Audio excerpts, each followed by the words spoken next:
Chapter 1. Thirsty Boy Izuku. Chapter text. Izuku has no hecking clue what he's doing. This all seemed so much easier in theory. 10 months ago, he'd picked himself up from another after-school bully session, decided to not kill himself like Bakuga wanted, and instead work himself harder, ran off to the nearest gym and asked them how much a membership would cost, just enough if he didn't spend his allowance ever again, and hurried home to do research on working out and formulate an exercise plan. He calls it the American Dream Plan, a name he figures his patriotic idol All Might would approve of. He can distantly recall seeing something on the news about All Might conquering a slime villain that same night, and his uncomfortable realization of where the fight happened, and that if he hadn't taken a detour through to the gym that day, then he might have gotten caught in the crossfire. Izuku doesn't like to think about what the slime villain could have done to him. But he'd spent 10 months working hard and eating right, just as all his research had told him to do. 10 months in a self-imposed hell of protein shakes, and people teasing him for trying in the first place. Because he has to work harder than those around him. He has to push himself. If he doesn't have a quirk to rely on, then he'll make do with brute strength and strategy instead. If he can survive a lifetime of abuse, hard work, and muscle cramps, then he can be a hero like All Might. And if he can compete in arm wrestling with Kita Yuma, the toughest guy at the gym, and almost win, then he can pass one measly entrance exam. But here, standing before the regal glass doors of UA High School itself, his dream school in the architectural flesh, maybe his confidence is unfounded. Everyone around him is so cool, collected, focused. They are all on a mission. They all know what they're here for. They've had years to practice with powerful, earth-shattering quirks. They have the time, the money, and the resources at their disposal to make waves. Izuku could maybe give you a nasty bruise if you held still for him, but hopefully nasty bruises are all he'll need to pass the practical exam. A familiar blonde teen saunters past with his pants sagging and a scarf around his neck that matches his hair. Knowing Bakugu, that probably wasn't intentional on his part. His mom's, maybe. But Bakugu isn't notorious for caring about whether he matches or not. Hi Kakin. Izuku stammers out, hands flickering and waving in defensive surprise. Aye, good luck on the dash. Out of my way, Deku, Bakugu grunts out, leaving Izuku frozen in place until he passes. Once Bakugu is gone, Izuku lets his shoulders slump and his muscles relax. Even Bakugu is in the zone, not bothering to pester Izuku like he usually does. Not even yell at him or hit him for taking the exam. Which means if he's going to get anywhere, Izuku's going to have to focus just as hard. Get in the zone, Izuku. You got this. He doesn't got this, of course, not when he's tripping over his own feet and about to fall on his face. Great way to start the day. Nice going, Deku. But then a hand taps him on the arm, and suddenly he's floating and flailing, and the pretty girl beside him is giving him a confused look. Sorry, she says a bit sheepish. I probably should have asked before I used my quirk on you. It's just you were about to trip, and, well, we don't want that to happen on such a big day, yeah? Before Izuku can parse out a response, she taps her fingers together and murmurs, "Release," under her breath. He falls again, but she catches him by the shoulders and helps him get upright. Izuku's face turns red with embarrassment. He probably looks like a strawberry right now, and such a thought only makes the embarrassment worse. Thank. Don't worry about it, she says with a glowing smile. Just do your best out there, okay? And try not to trip again. He gives a shaky nod and holds out an unsteady thumbs up. Waya, yo you too. She ends the interaction with a clipped, catch you later, maybe, and makes way for the door in striding steps. If only he had that kind of confidence, that optimism and charm. That's what a future hero looks like, ready to help any given person on a whim. Hopefully she'll pass. Hopefully he'll pass. He puffs out his chest and sticks out his gangly legs, trying to imitate her positive gait however he can. He just has to be like the gravity girl, and he'll be fine. Be like the gravity girl. Be like Bakugu. Be like All Might. Breathe in, breathe out. He can do this. He studied and trained for 10 months. All the guys at the gym are counting on him. His mom believes in him. He has to do this. No pressure. He takes it back. There's lots of pressure. So much pressure. What the hell did he get himself into? Oh, you really screwed up this time, Izuku, he scolds himself. Evergreen automatons fall to pieces all around, scraps raining down on his head and blasting at him from all sides. Just get super buff, you said. Just train real hard, you said. He can hardly hear his own self-lecture over the roars of destruction and maniacal cackles, but he can still feel the despise and guilt swollen between his ribs. He's armed with 2 pieces of shrapnel he picked up from the remains of a nearby robot. Not one he dismantled himself, mind you, but at least he's smart enough to use his resources. With these pieces of shrapnel, he's gotten, what? 5 points. Mostly from 3 1-pointers and a 2-pointer demolished within an inch of its life by somebody else. But he dealt the final blow, so he technically gets the credit. Which feels mildly unheroic, but under the circumstances he can let it slide. He dodges a large debris panel flying straight for him and rubs sweat from his brow. What did you think would happen? That they'd just hand the acceptance over to you? He lunges at a stray 1-pointer and slices into its side with his shrapnel pieces. It spots him, attacks. He slides under it. Attacks from the other side. Repeats this whack-a-mole process until it's just about dead. A swinging kick to its robot face. Thought all you had to do was get swole. His own acrid words sting like bile in the back of his throat. God, he's such an unprepared, quirkless idiot. A well-earned 6-pack means nothing against the 40 points of that person there, the 60 points of that person over there. And he's got, like, 5. Wait, no, 6 counting this last one. 6. Better than 0, but not enough to pass. Not unless he's really, really, insanely lucky. And given Izuku's track record, luck isn't what you'd call on his side. More like it hates him with every fiber of its being and takes any given chance to crap on his dreams. There aren't any more robots left to fight. They're all in smoldering, mutilated piles around him. His fellow examinees stand amidst twisted metal of their own destruction, victorious but determined faces as they each count out how many points they've earned. Try as he might to ignore the sounds of, oh, that makes 46, and will 24 really be enough? It still gets through his unblocked ears while he runs about in search of anything. Anything still moving that might grant him a point or 2. Indirect gloating isn't all he hears, either. The concrete below him shakes in tune with the thud, thud, thud coming his way. The heart in his chest pounds faster than his brain can think or his mouth can mutter.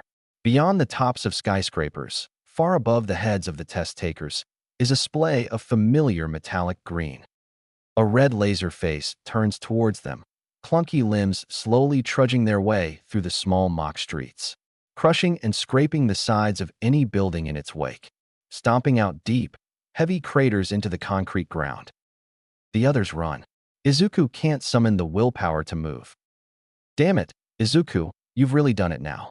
This giant robot will stomp on your face and end your miserable life. And it will all be in vain because you only have 6 pathetic points. Shame on you. Your mother would be disappointed. He should run too. He needs to move away. Even if this Goliath of a machine serves him any points, there's no way he'll actually be able to earn them with how unskilled and amateur he is at all this. He pivots on his heels and prepares for a stiff, hasty run. Help, someone, comes a small voice.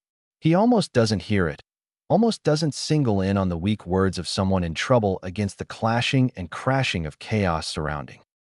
He almost registers that someone's in danger and needs his help, but his legs beat him to the punch, and they're running without him having told them to. Blood pumping, sweat pouring, the background drifts away, until all that remains is the small, sickly figure with her limbs tangled and strewn about the rubble. Her head collapses to the ground, but her fingers still twitch. The robot is just feet away from them. Thud, thud, thud. Hey, he says. He tries to project his voice louder, but the fear catches his confidence behind his tongue. Are you okay? She says nothing. Nothing moves but her twitching fingers and the robot in steady pursuit. Thud, thud, thud. Talk to me, say something, he says. He shakes her some more. There's no way he can move the rubble on his own. There's no way he can carry an unconscious body. He needs her to wake up and be the hero. Thud, thud, thud. All Izuku can see is the dangerous hue of the robot's steel skin. It surrounds him, envelopes him in an evergreen fear, swathes him in sheets of dread. Run, just run. You're no hero. You're a fool for trying.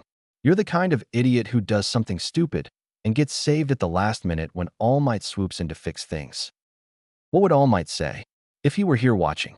Watching as a mechanical foot falls down on Izuku's head. What would he say? What would the gravity girl say? What would either of them do? Well, they wouldn't give up, that's for sure. Izuku pushes on the shreds of concrete and metal wires. Come on, he grunts. A few shreds budge. Most of them don't. The foot is descending. One final thud is all it will take to end him. The concrete moves just enough, just a small sliver to give him some leeway to work with. Gripping the girl by the armpits, he shimmies and pulls, tugs until he's just about sure her shoulders have been dislocated, tugs until she's free. Dragging her behind by the wrists, he runs. The foot is descending, closing in. He has to duck his head and crouch low as it comes down on him. The foot is cold and pressed with small rocks grating on his back. He grips tight to her wrists, recoils, flings. She tumbles and rolls outward onto the uneven pavement. Unconscious, but safe. Thank God. Izuku leaps after her and away from the robot. Just as it closes in, just as the final thud rings out in the thick, brisk air, Izuku screams out in pain. He pulls on himself, tries to crawl away on his scraped elbows. His foot won't move. Bones crunch and blood squirts and skin ripples as he shifts his weight under a cold, oppressive force. What the oh?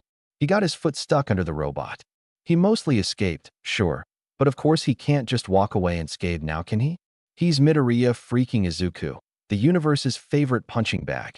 He's got to sustain at least a little damage, or else it just isn't right. The robot, of course, takes its own sweet time lifting its foot back up to release him and carry on with the next thudding step. And as its weight shifts, it only makes the pain that much more agonizing. There aren't many words to quantify the sensation of getting your foot steamrolled by a giant Satan-spawned deathbot. It's a unique sort of hell that makes Izuku hate having an extra toe bone now more than ever. More to break. He always knew people walk all over him, but this is just ridiculous. The robot finally thuds its way off to terrorize other examinees. Is it wrong of him to feel somewhat vindicated by the sweet sounds of their anguished screams? Yes. Even so, the vindication seems to help ebb the pain a little, so he'll take what he can get. The girl stirs beside him, her groans and low whines of discomfort throwing the rest of his self-concern to the wind, and flings himself at her. Are you okay? He rasps out with a cough. Shaky, she uses her hands to push herself up. Stringy hair falls into her face, but behind the curtain of brown are two groggy, equally brown eyes. Wait. He knows those eyes. This is your Dash. Her gaze meets his, and she seems to meet the same realization he did. I know you, she slurs. It's Gravity Girl. In much the same way as she did for him before, he pulls her up by her shoulders. She cries out, and he lets go. So he did dislocate them, then. He'll have to apologize with a card or something. Maybe some flowers if it's not too romantic. Thanks, she says, and crawls into an upright position on her own. What's your Dash? A loud siren noise clips the end of her question. The distant thud of the robot halts. On the intercom comes a familiar voice. Time's up, folks. It's already, oh God, what? It can't be over. He only earned 6 points. It can't be over. Not now, not yet. Not when this matters most. Present Mike directs them on the end of exam procedure via intercom and speaker system, but Izuku's mind is on other, more important things, like freaking out.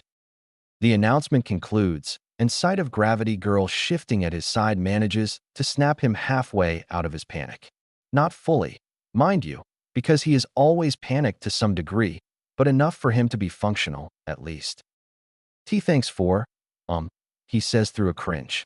His own social ineptitude only adds to the hurt. You know, helping me not trip, or anything. Despite the dislocated state of her arms, Gravity Girl manages to force out a chirpy smile. I should be thanking you. You saved me back there. Her tone is still queasy and her words are still slow, but a lot more lively than before, which is admittedly not hard, because she was unconscious under a pile of rubble not long ago. With wobbly knees, she rises to her feet. Sorry about your arms. Izuku blurts. I pee-pulled too. Too hard, and I'm sure you dash. You kidding? She continues to smile. You saved my life back there. My arms will be fine. What about your foot? Did that happen because of me? Oh God, now he's unintentionally guilt-tripping Gravity Girl. Could he be any worse of a human being? And no, it's my own fault, he insists. I wasn't fast enough. She pauses, lingers on their shared wounds, and before she can say anything, you two sure look banged up, says a flat, creaky voice. Izuku jolts and turns to find the voice's source, a small woman in a lab coat with a large syringe tucked into her gray hair. Our recovery girl, he exclaims. I know why you use your healing Quirk to provide aid to heroes and victims in a CRI crisis situation in. As he rambles on about her past exploits, her quirk, and every other odd and end he could possibly know about her, she sets to work on his and Gravity Girl's injuries. A simple kiss to his crumpled flesh is all it takes to spring it back to its previous state. Skin unwinds. Muscles heal.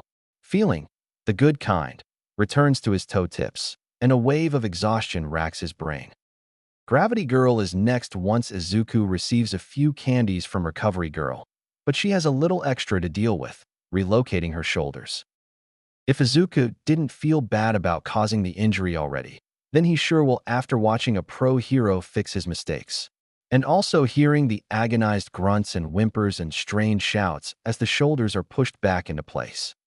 Gravity Girl is surprisingly fond of curse words. With her bubbly demeanor, he hadn't quite pegged her the type. She's kinda like Bakugo, it turns out, only her profanity choices aren't as strong. She just shouts the S word repeatedly until the deed is done, with the occasional B or A word thrown in for good measure.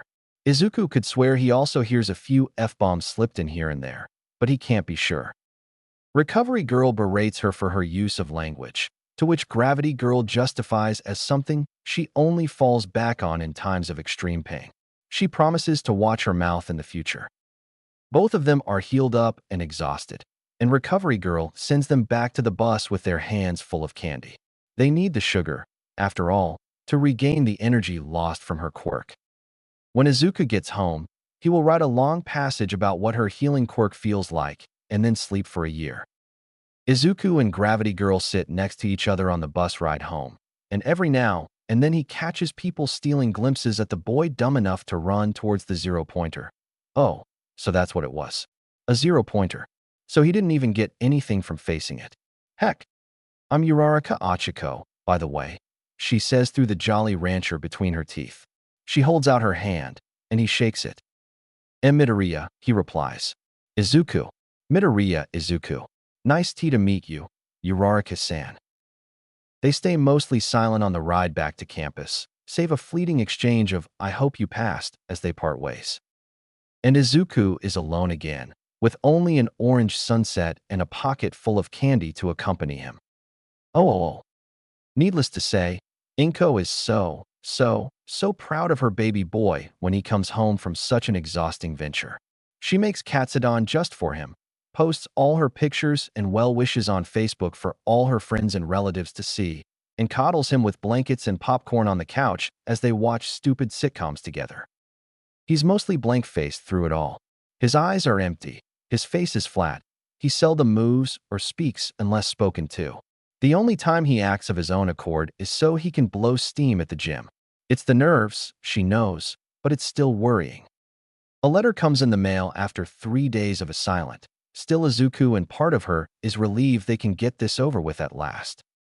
On the other hand, though, there's a 90% chance the contents of this envelope will crush her son emotionally.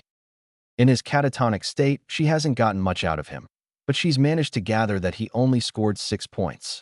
Nowhere near enough to land him a position at UA, much less in the heroics course.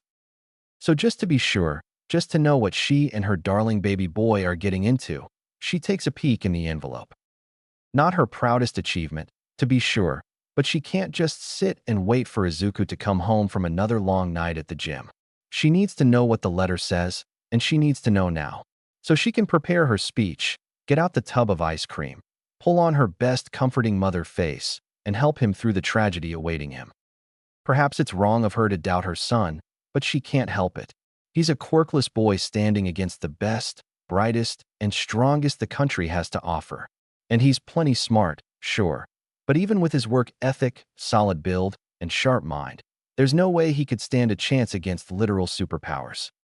Imagine her surprise, then, when she sees All Might appearing on a holographic projection to announce his acceptance into the UA Heroics course.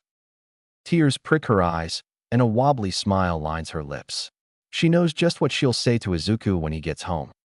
Or rather, she won't say anything at all. Oh. 2 days. He has 2 days until his first day of high school, at the best school in the country, and in their heroics department no less. He doesn't want to think about how Bakugo will be sharing a class with him again, how even high school can't seem to split them apart, but he can deal. He's been dealing his whole life. He faced off against the robot from hell and survived, talked to strangers and survived, gone through a life of abuse and survived. He can do this. He can do this. What he can't do is sleep. Izuku sits up and rubs his eyes. It's dark. The alarm clock shines with bright red numbers reading 2:43 a.m., which casts ominous shadows into the dark and illuminates the silhouettes of all his All Might memorabilia. Those aren't ghosts creeping in to kill him. They're just action figures. That's just his chair with an All Might hoodie draped over it. Who gives a knife to a chair and all that? He heaves himself into an upright position at the edge of his bed, swings his legs onto the ground, smacks his lips. When did he get so chapped? And thirsty, for that matter. He and his mom went out to a smoothie bar after dinner. He shouldn't be this parched. And yet here he is. Ain't that just typical? Thanks, universe. He fumbles out of bed, legs shaking and breath hitching under the weight of his dehydration. He's slow to the door, careful in avoiding the floorboards he knows are creaky, almost tripping on his laptop charger, turning the doorknob ever so slowly. His mom is sleeping just next door. He can't wake her. The rest of the house is just as dark as his bedroom, the only source of light being the slivers of moonlight shining through the living room curtains. He makes his way around the house and into the kitchen in a similar manner, toeing ever so gently around certain floorboards and bubbles in the carpet. He cringes when the light switch flips on with a harsh, sharp TCK. But no light, for some reason. He flips the switch a few more times, just to be sure, not caring about the noise anymore. Well, heck, another power outage. He reaches out into the dark for the junk drawer, which isn't too far from the sink if he can make out the shape of the water faucet clearly, and shuffles his hand around until it grips onto a flashlight. It blinks a few times before flickering on, casting a weak but still effective shower of light at the refrigerator. By the spoiled condition of the milk, he can guess the power's been out for a few hours. Probably not long after they both went to bed. So no drink, then.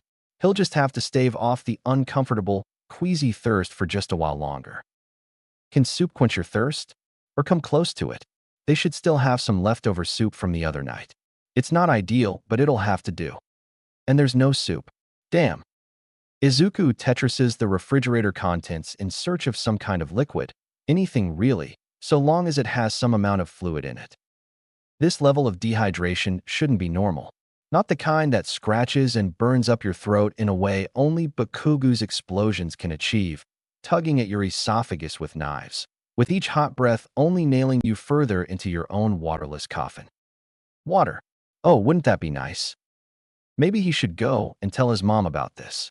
She'll know what to do, about both the power outage and the unbearable thirst.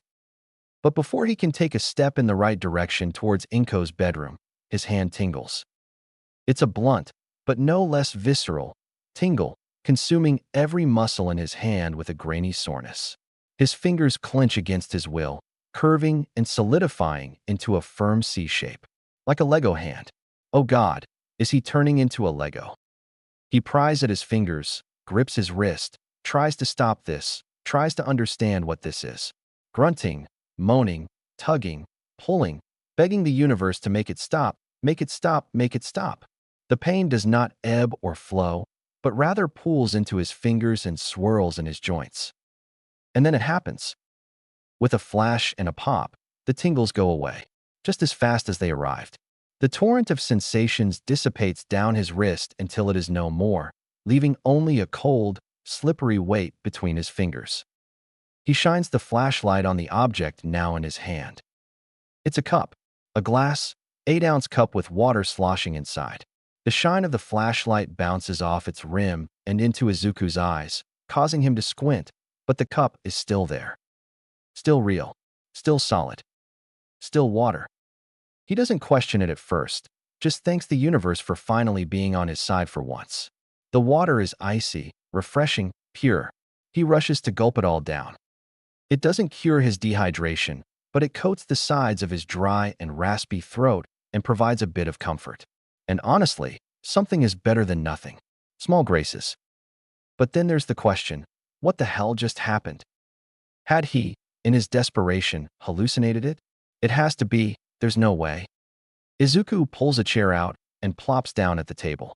Never mind the loud, low screeching noises of the chair legs dragging against floorboards. This is important. Flashlight propped towards his hands.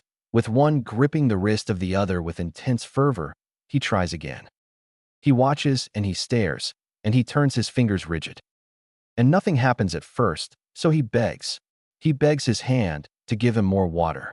Please. He's thirsty and he's curious, and he needs to know he's not crazy. And if he is crazy, then he can at least laugh about it with his mom in the morning once they've got the power back on. In the midst of his pleas, the pain surges back into his fingers, and then there is yet another flash and pop, and another glass of water. Izuku repeats this process again. He rushes into his room and fishes out his notebook to jot down observations of everything. How much water, how it tastes, how his hand and throat feel, how cold it is, everything. Izuku keeps this up until 7 in the morning when his mom wakes up. She strolls into her dining room to make herself some coffee, only to find a mountain of water glasses stacked against the walls, on the table, along the floor. In the center of this unmoving hurricane of water glasses is a lanky, green-haired boy who seems to be producing them out of thin air. Each time another one appears in his hand, his smile gets wider and his eyes grow brighter. He jots down something in the notebook set before him, muttering senselessly as he narrates his innermost thoughts for all to hear. What is all this? Inko asks, still tired but having been effectively jostled into awakeness by the strange mess her son has made. Do they even own this many water glasses? She tries her best to throw on a disappointed, angry mother face, but it's too early for acting, so the best she can manage is exhausted confusion. Izuku's face is shining, or perhaps it's just the glossy film of tears running down his face. His smile crinkles and wavers as he matches her gaze. Through chokes and quivers and broken but happy smiles, Izuku sobs out, Mom, I've done it. I have a quirk. Chapter 2. Some people create glasses of water to cope. This is all moving a little too fast. First there was the hugging and the crying and the collapsing on the floorboards and laughing until their faces hurt. And then came the questions. How is this possible? He has the toe joint. He's quirkless. How does it work? Why does it work? Is the universe finally on his side? Lucky for Izuku, he has an answer to each and every one of those questions. As their quirk consultant explained, it's an incredibly rare but not unheard of occurrence for a person to exhibit signs of quirklessness despite having a quirk. This only affects about 1 in 2,000 people. Izuku privately gleams at the knowledge of how special he is. The second question is a little trickier to answer. He can create a glass of water, that much he knows. It always appears in his hand, and it's always 8 ounces, and the container always remains fixed as a glass cup with a slight bluish tint. Like those glasses you sometimes get from hole-in-the-wall diners, but a bit less tacky. And he can adjust the temperature if he tries hard enough. But what else his quirk can do? He's not sure yet. And as for the third question, no? There's a reason he's meeting the UA principal to discuss his new quirk without his mother, after all. Izuku gives the door a shy knock. Come in, hollers a voice from the other side of the door. It's small and formal. It's the voice of a soft-spoken telemarketer, not an esteemed high school principal. The principal himself looks less like a principal than he sounds. Some weird hybrid between a bear, a mouse, and a dog with a cute little suit vest and a scar over his eye. Principal Nedzu. Izuku stammers out, poking his head through the doorway. In the flesh, he says. And you must be Midoriya, Izuku. I believe your mother spoke to our office this morning on the phone about a need to adjust your quirk status in our system. Izuku doesn't have time to respond before Nedzu gestures for him to enter the office. Come sit, please. Would you like some tea? It's chamomile. Izuku sits down on the surprisingly cushy chair just across from Nedzu's desk. There's already a metal tea tray on it, complete with doilies and white handle mitts, and a piping chrome kettle in the center. Sure. So Nedzu pours some tea, and for the longest time it's the only sound between them. Izuku tries not to dwell too much on what Nedzu might be planning. What sorts of plots are shifting behind those suspicious beady eyes of his? Suspicious? Crazy talk. Nedzu is a wonderful person. He gave someone as sniveling and stupid as Izuku a chance to get into a school way above his worth on a whim. Shame on you, Izuku, for thinking any less than the best of Nedzu. Is your mother not here with you? Nedzu sets out a doily in front of Izuku and sets a small teacup, smaller than Izuku's fist, down on it. No, sir, Izuku says, and shakes his head with panicked fervency. She's down at the Quirk registry to update my status. Nedzu tilts his head back and sips some tea. You're here to handle the academic side of things while your mother goes legal. Divide and conquer. He smirks. Efficient. Izuku almost thanks him for the compliment, but something about Nedzu's vacant stare keeps his words trapped behind his tongue. His burnt tongue, mind you. Damn, that tea's hot. After another, longer sip, Nedzu speaks again. According to what our secretary says of today's phone call, your quirk manifested last night. Why, yes, sir. Izuku inwardly scolds himself for his accidental loudness. Time and place, Izuku. You, yes, sir. Would you care to enlighten me? Boy, oh boy, would he. That's all he's been doing for the last few hours, is enlightening people about his quirk. Literally anyone and everyone he encounters on the street. Random strangers, distant relatives, every nurse and patient at the quirk clinic, janitors, bus drivers. Look at Izuku, everyone. He's not the wasted space they all thought he was after all. He can do things. Look at him create a glass of water. Isn't it neat? The only person he hasn't enlightened at this point is Bikugu, and for good reason. Without much more than an incoherent murmur of affirmation, Izuku sets down the teacup and stretches his arm out before him, tenses his muscles, pulls his fingers into a now familiar C shape. Then there's the flash and the pop he's grown so fond of. It gets less painful the more he does it. And then there's a glass of lukewarm water in his hand. Try as he might to contain his joy, a large and crooked smile still spills onto his face. The novelty of having a quirk still hasn't worn off. He hopes it never does. So you create glasses of water at will, Nedzu muses. Another sip of his tea. Only 8 ounces. Izuku sets the glass down beside his teacup. And the container is fixed too. Can you create any liquids besides water? Sir. I've had this quirk for about 10 hours. I haven't even mastered water yet, let alone tried other liquids. Nedzu frowns. Is he disappointed? Is Izuku stammering too much? Oh God. He knew his quirk was stupid and pathetic. This just confirms it. Now Nedzu will see how unworthy he is and withdraw his acceptance from. You seem to have mastered water pretty well to me. Based on your demonstration, at least. Master? Me? Oh no. Sir, you don't. I lose control a lot. And then sometimes when I'm startled or scared I'll turn my quirk on by accident, and I can't always get it to the right temperature I want, and dash. Midoriya, Nedzu interrupts. Izuku breaks from his train of thought and purses his lips tight. Calm down. If you're going to make it in our heroics course, you're going to have to loosen up a little. If that's what it takes to make it, then Izuku won't make it past the first day. You said you lose control sometimes, says Nedzu once Izuku has regained his composure. Could you explain? Izuku smacks his lips. He's drinking tea. He shouldn't be this parched. He takes a sip of the lukewarm water on the desk to ebb the sensation. Lukewarm water, it turns out, is not good for quenching thirst. These days, it seems like nothing is. It's as I said, Izuku says. The water, despite not helping his dehydration, somehow eases his nerves.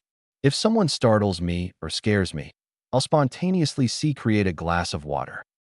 He creates another glass and sets it right beside the first one. The sensation is no longer painful, but now soothing. Welcome. It reminds him that he really does have a quirk, and it's here to stay, that he's finally normal. As is common with most beginners, Nedzu says with a sagely nod. It is. Of course, but I won't fault you for your ignorance, since you missed out on that crucial developmental step in your childhood. Nedzu's right. There are a lot of things Izuku should have gone through when he was 4, but is only just experiencing 10 years later. Which is probably why Inko has been babying him. Heck. And I can't always get it to be the right temperature I want, Izuku continues. Just now I wanted the water to be cold, but the water I created was room temp. It'll take lots of time and practice to get these things right. Mastery doesn't happen overnight, you know. Nedzu shrugs and sips his tea some more. He wipes his mouth on a napkin. However, I can't say I'm not concerned. Has your quirk consultant informed you about the delay effect? Izuku shakes his head. You must have a terrible consultant then, Nedzu says, and his tone causes Izuku to shudder. Considering how your quirk manifested 10 years after it was supposed to, your case of delay effect is likely to be severe. Oh boy, just when things were looking up, he's going to his dream school. He has a quirk. Life is good. Something has to knock it all down. Because he's Midoriya Izuku, and the universe hates his guts. Izuku creates a third glass, just to keep him from falling into a panic attack. He almost doesn't ask what the delay effect is, because he almost doesn't want to know, but sheer curiosity pushes the words out of his mouth. What's the delay effect in Nedzu-san? Nedzu's smile is waxy and placating. It's not a real smile. It's just damage control. Izuku shudders again and smacks his lips. You're not the only person to have such a late-blooming quirk, Nedzu answers at last. Orioji Maki, an old film director, before your time, didn't develop her quirk until she was 33. The prospect of someone having to wait 33 years for a quirk is both horrifying and relieving. Horrifying, because that could have been him. Relieving, because it wasn't. As one might imagine, such a delay can have nasty repercussions, Nedzu continues, and sets down an empty teacup. Studies find that the longer a quirk takes to manifest beyond the average manifestation age of 4, the more quirk-related complications will arise. Late-blooming quirks tend to be conventionally trivial and a bit less useful, and tend to have more side effects. Izuku shudders for what must be the third time this afternoon. Dangerous side effects. Oh, sometimes, Nedzu replies in a sing-song tone. The longer it takes, the more fatal they often are. For Orioji-san, the side effects of her quirk caused her ribcage to invert to the outside of her body, and she died on the spot. Izuku swallows hard. It could get that bad, huh? But you're only 14. Nedzu attempts to assuage, most likely in response to Izuku's sudden hyperventilation, but it's too late. The damage is done. You're only delayed by about a decade. While you will no doubt face the delay effect, it will be nowhere as severe as with Orioji-san, I assure you. It would be easier to believe Nedzu's claim if Izuku's default emotion wasn't delirious panic. At least he can hide it well when he has to. Another glass pops into his hand, and he sets it down. A small crowd of glasses is forming on Nedzu's desk, who only stares at it with the sort of distant fondness only an adult could pull off.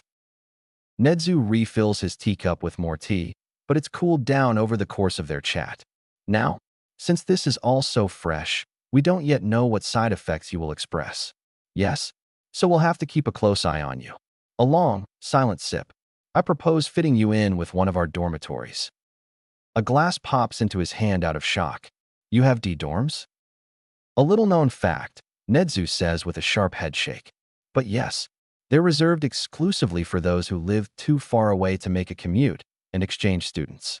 I'm sure we could make an exception for your situation, though. This is all, this is all moving so fast. Him? In a dorm? At UA High?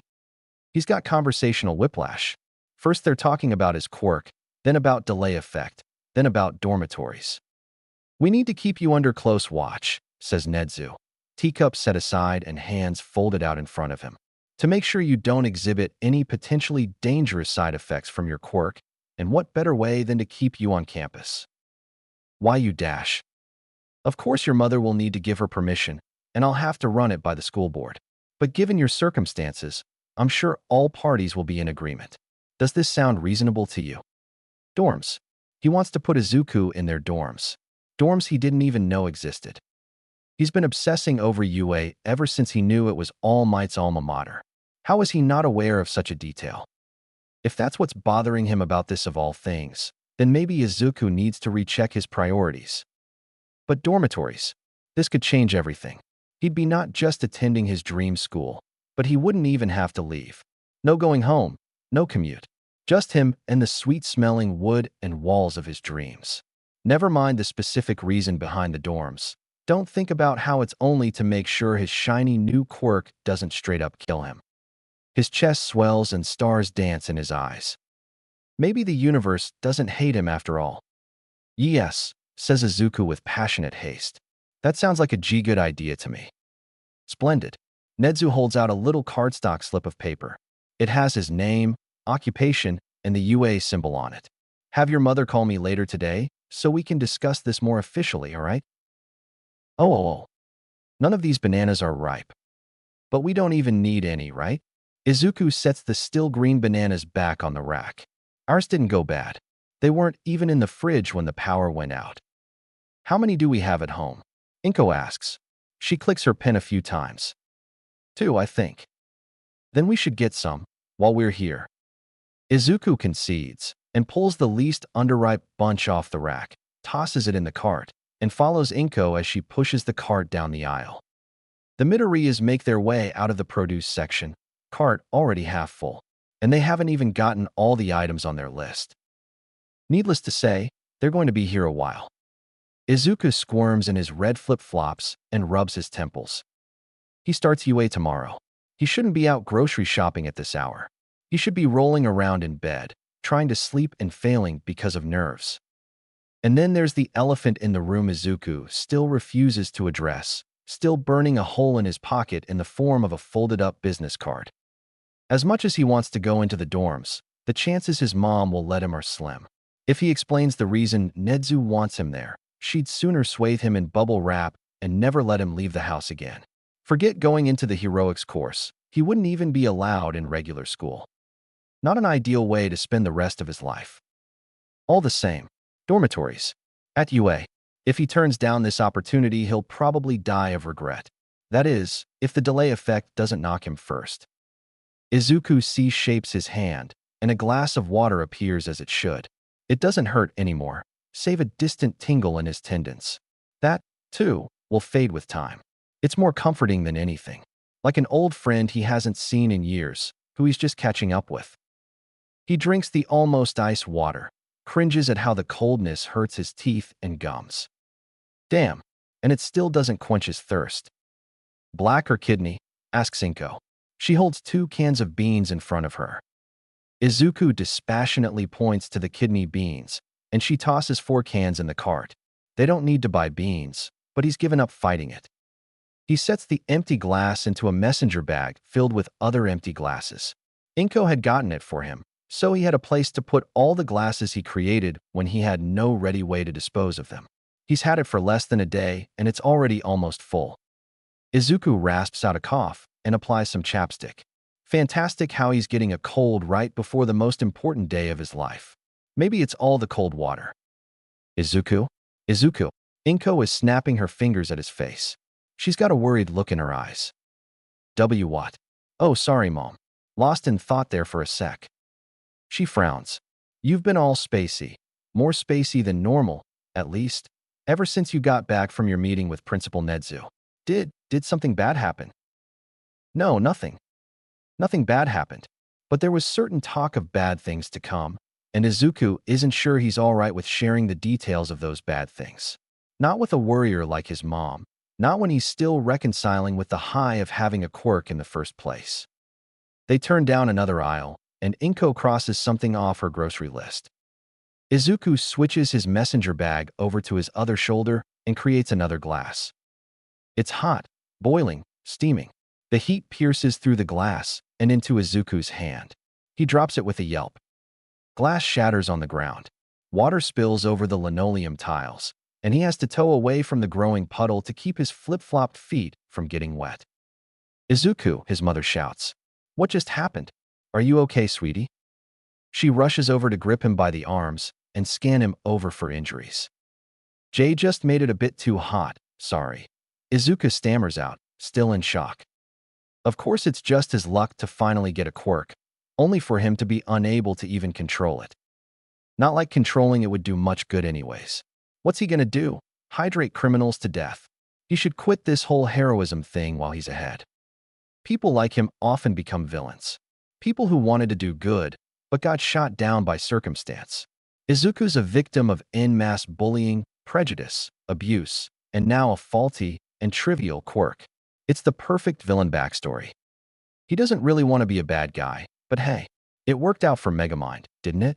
He just needs to find a Roxanne and a minion to help him on his path to redemption, and he's set for life. "Izuku, you're spacing out again." "All right." There's a grocery store employee mopping up the mess now, and Inko is still standing there with her hands gripping his arms in confused concern. Great. His mom is worried, and people are cleaning up after his mess. Maybe there's some merit to the villain idea after all. "Izuku, baby, you need to tell me what's wrong," she says. Her voice is stern and stiff and motherly. "Nothing's wrong," he says again. He doubts even the employee, Aimi, judging by her name tag, believes him when he says that. To be fair, he doesn't even believe himself. "I love you, but you're a terrible liar. What's wrong?"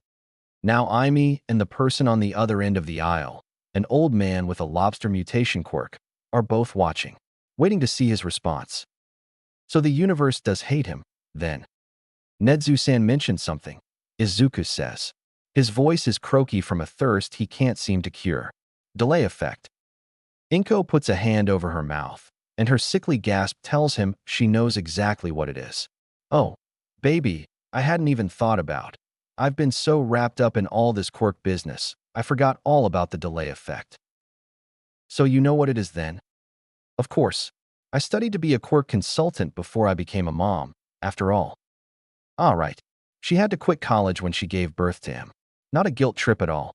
Totally doesn't make him feel any crappier than he does already. Fantastic." Forget Megamind. Izuku has no hope of redemption whatsoever at this point. They should just kill him now. Inko has him in a loose, warm hug, and he's sinking into it. He doesn't care about Aimi or the lobster man watching. He just falls into her large and smooth arms. He lets out a stiff breath.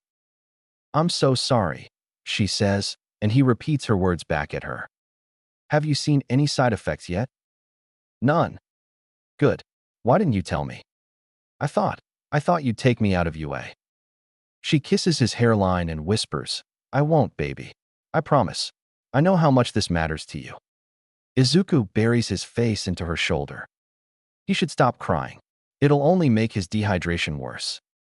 She doesn't pull him away from her, and Izuku doesn't mind. Ami tries not to stare and keeps mopping around them. He pays her no heed.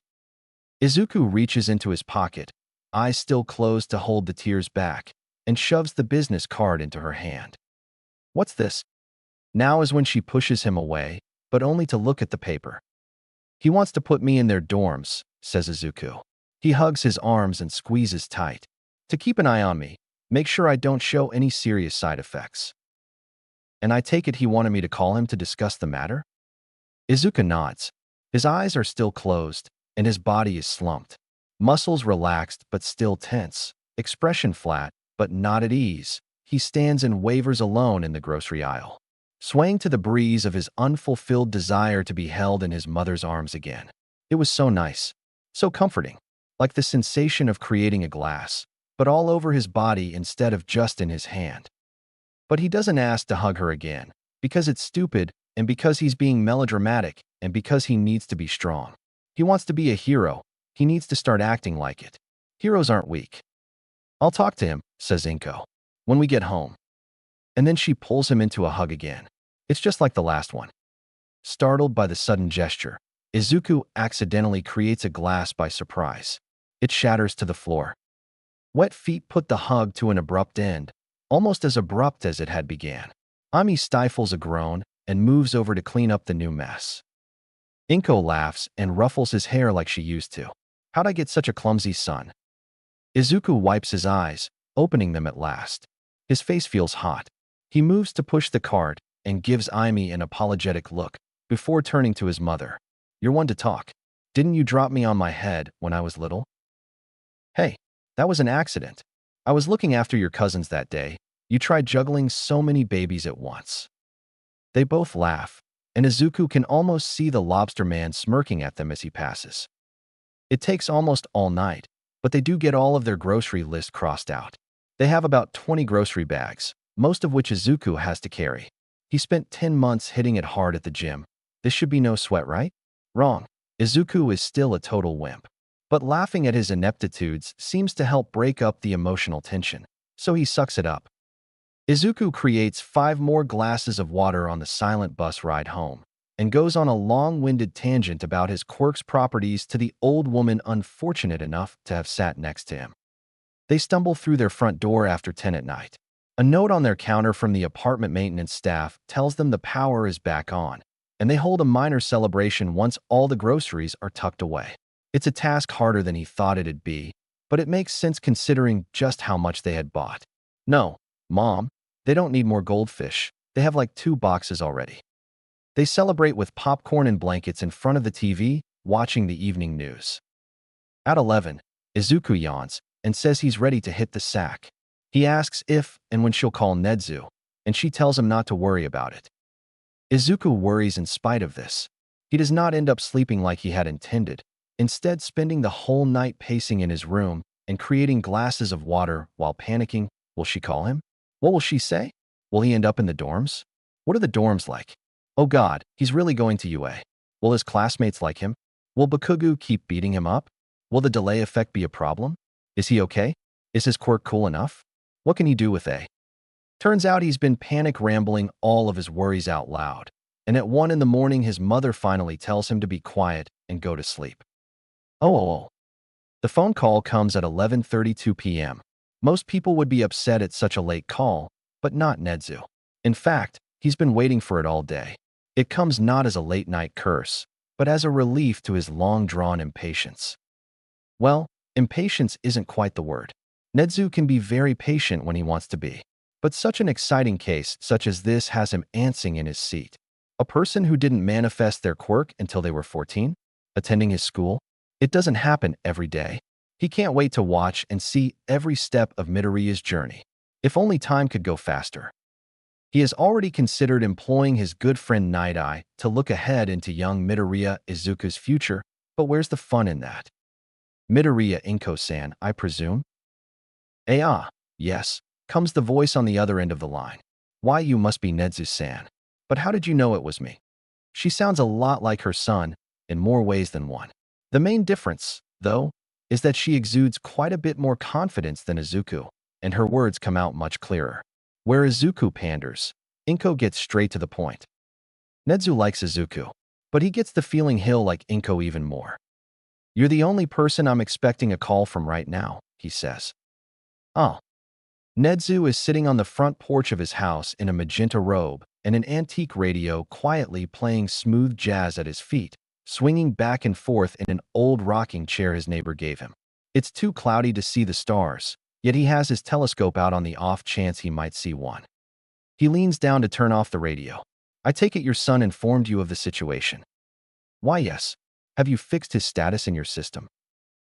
Of course.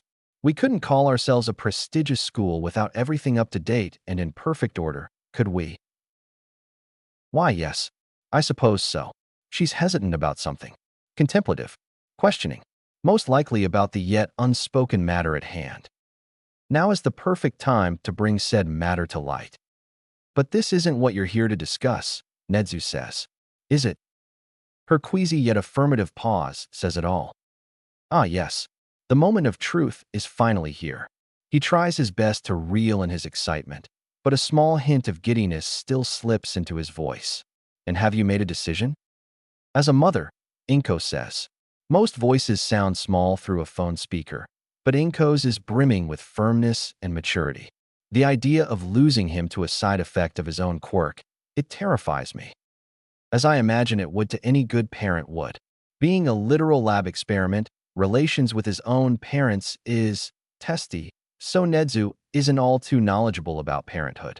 But he's been around humans and his students long enough to get a good idea. I only want what's best for my son. Of course you do. These dormitories. Can you promise me this is best for my son?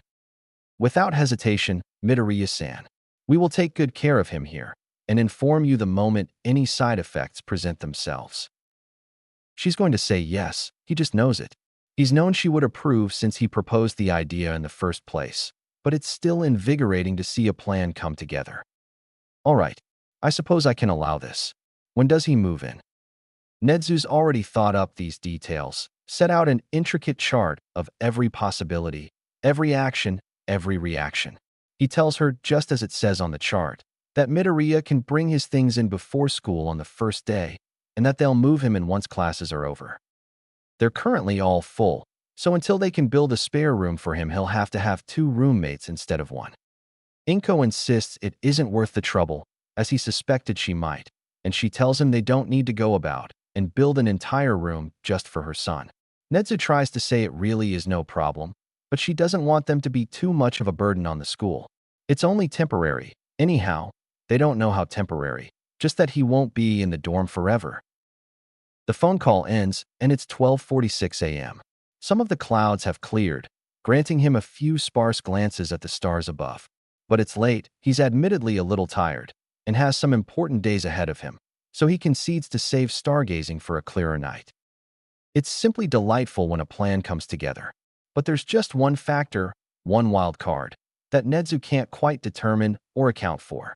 One factor that could blow everything, make all his efforts with Midoriya futile. And that factor is Midoriya's strict homeroom teacher, Aizawa Shoyuta. It will be exciting to see how well Midoriya performs under pressure. Chapter 3. Mr. Clean should be my therapist. Aizawa Shoyuta is not happy. Most would argue he never is, and he won't disagree. But not because they're right, just because he doesn't care. Contrary to popular belief, dead-faced and dreary-eyed Shoyuta can in fact feel basic human emotions. He can be sad and angry and even happy. It's just hard to tell the difference, what with his expressionless exterior. There are about 5 people in the world who can identify his different emotional states. His self-proclaimed best friend Yamada Hizashi, his other self-proclaimed best friend Kiyama Namuri, his self-proclaimed girlfriend Fukikato Emi, Principal Nezu, and his mother. Why so many people are so fond of proclaiming themselves as being close to Shoyuta, he'll never know. Yamada, currently present Mike, and Kiyama, currently Midnight, are sitting on either side of him while Nezu prattles on and on at the head of the table. Shoyuta has his face hidden in his arms, but he's not asleep. As much as he hates it, he is wide awake. Which is why he's not happy right now, for the most part.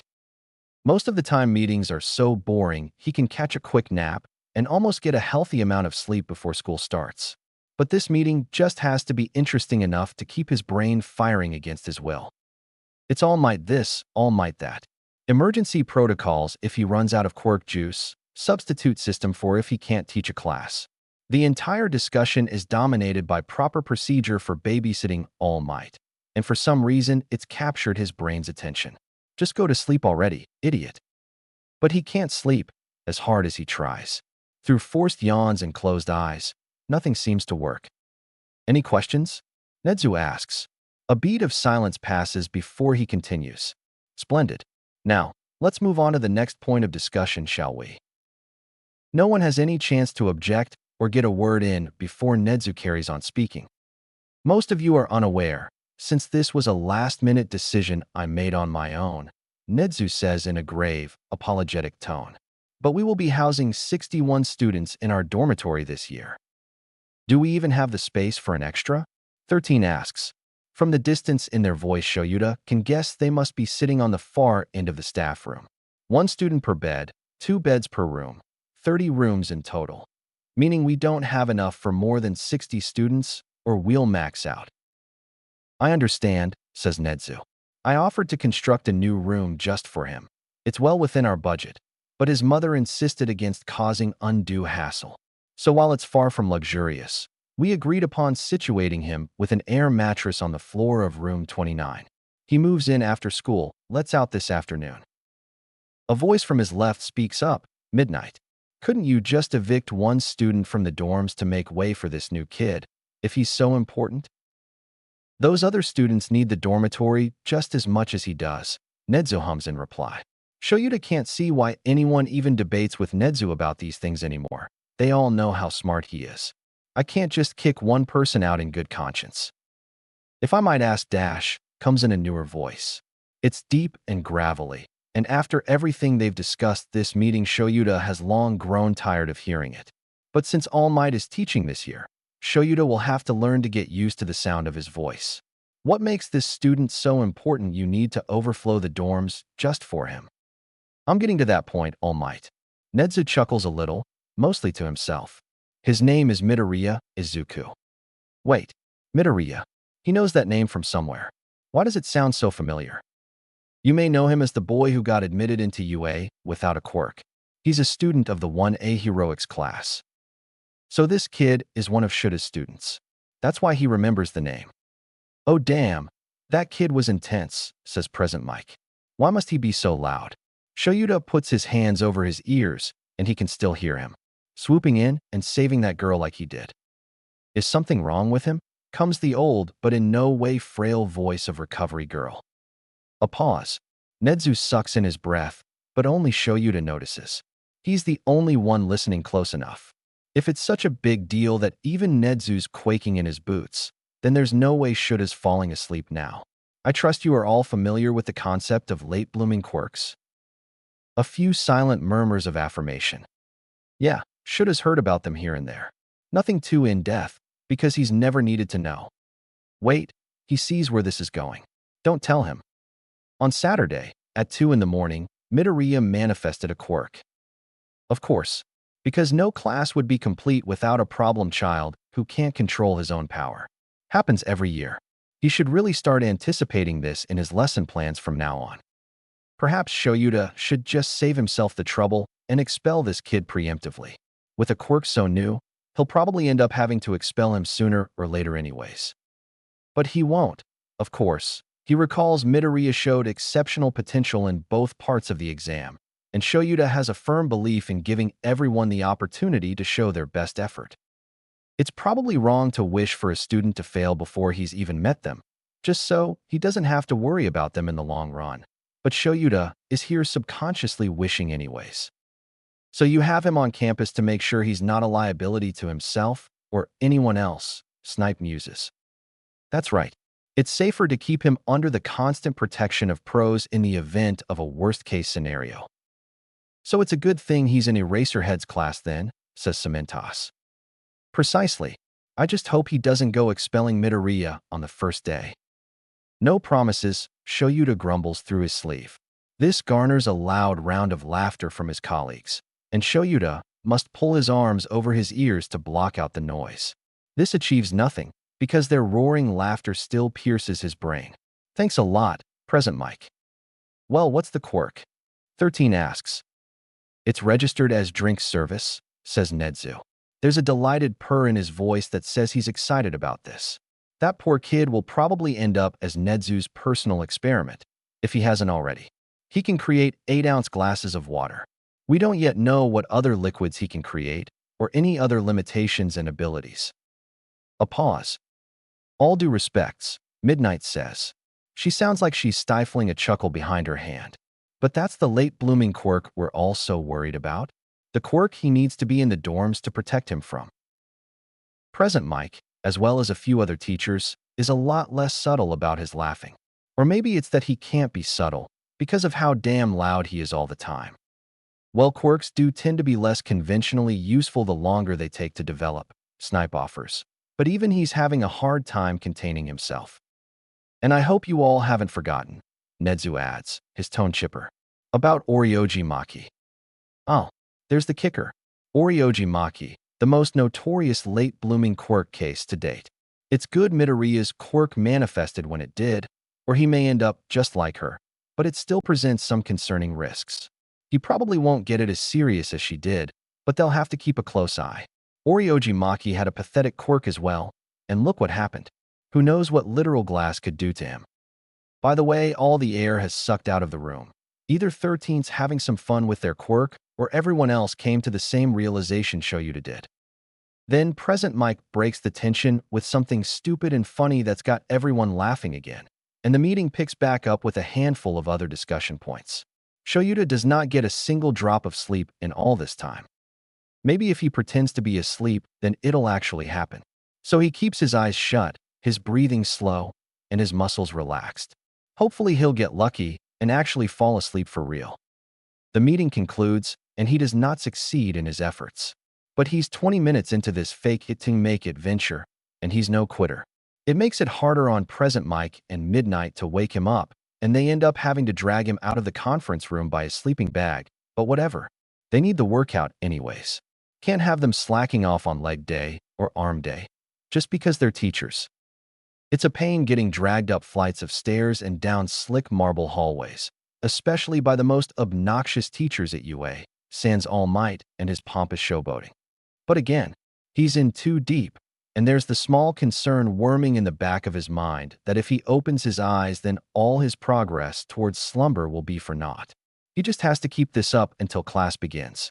Or he might skip the Quirk assessment activity and have class nap time instead. But no, as much as he wants it, he won't grind class to a halt so he can sleep. Unlike certain individuals, All Might cough, he actually does his job instead of lumping it onto other people because he can't manage his time and has no sense of academic responsibility. So they'll do the Quirk assessment, and then Aizawa will take his nap. Perfect. Oh. Please, oh God, kill me. Oryoji Maki was a seemingly quirkless Japanese-American filmmaker. She grew up in Oregon, where she found inspiration from the bizarre paintings in the attic of her childhood home. Inspiration which would lead to many creative and successful movies. She moved to California when she was 19, and she lived there until she died at 33. Though she had made quite the name for herself with her movies' powerful concepts and provocative composition, even before she graduated from film school, it was her death that made her into a global sensation. She was going for a jog in the park with her two dogs, Petal and Yoda, when her life ended. Witnesses say she suddenly stopped in her tracks and began clutching her chest and moaning. A few bystanders came over to check and see if she was okay, but she had become too delirious to acknowledge their presence. Then she collapsed to the ground. As she writhed, a few onlookers noticed strange bulbous masses forming and throbbing under her shirt. Someone called 911, and the others just watched and tried to do what they could to help. At 3:42 p.m. Pacific Standard Time, as if from the movie Alien, the bulges pierced through her skin in the form of bloody white bones.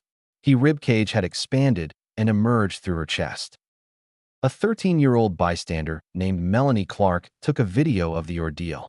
Even today, decades after the incident, that video is available to anyone who has internet and knows where to look.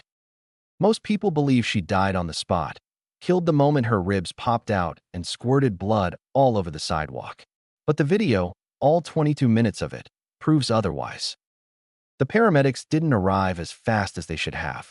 There was a 15-car collision on the freeway clear on the other side of town, which necessitated the attention of all available ambulances and medics in the area, leaving emergency response chaotically understaffed.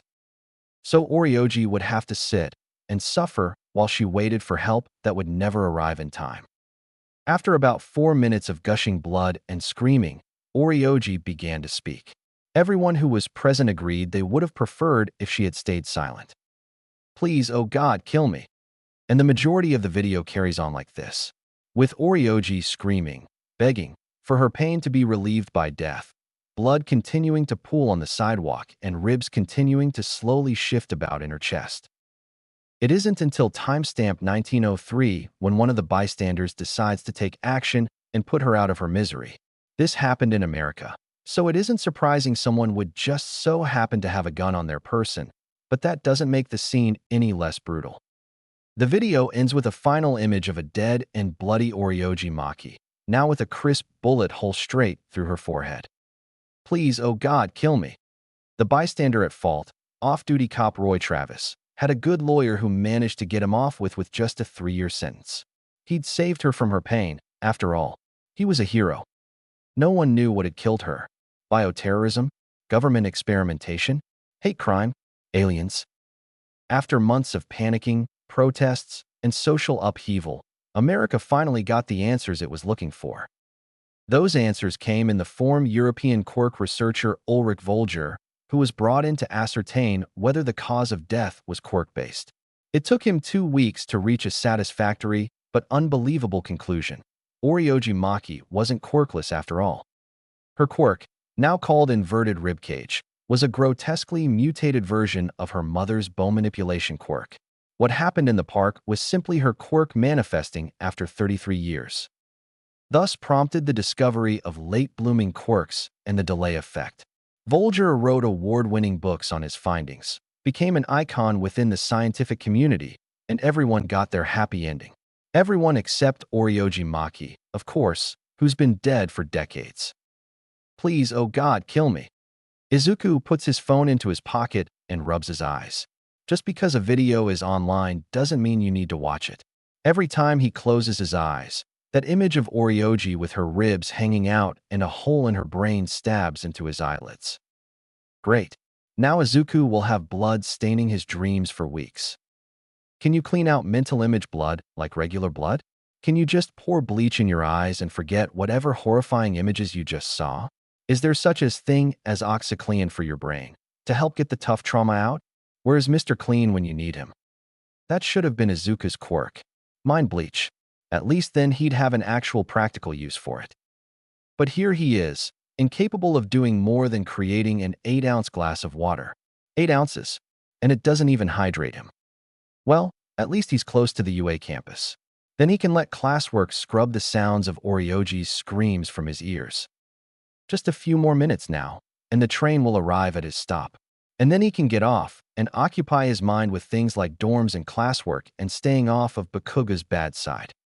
In a few weeks, he'll forget all about Oryoji and her ribs and the blood and the loudly piercing gunshot and the screams of fear and her pleading, begging eyes.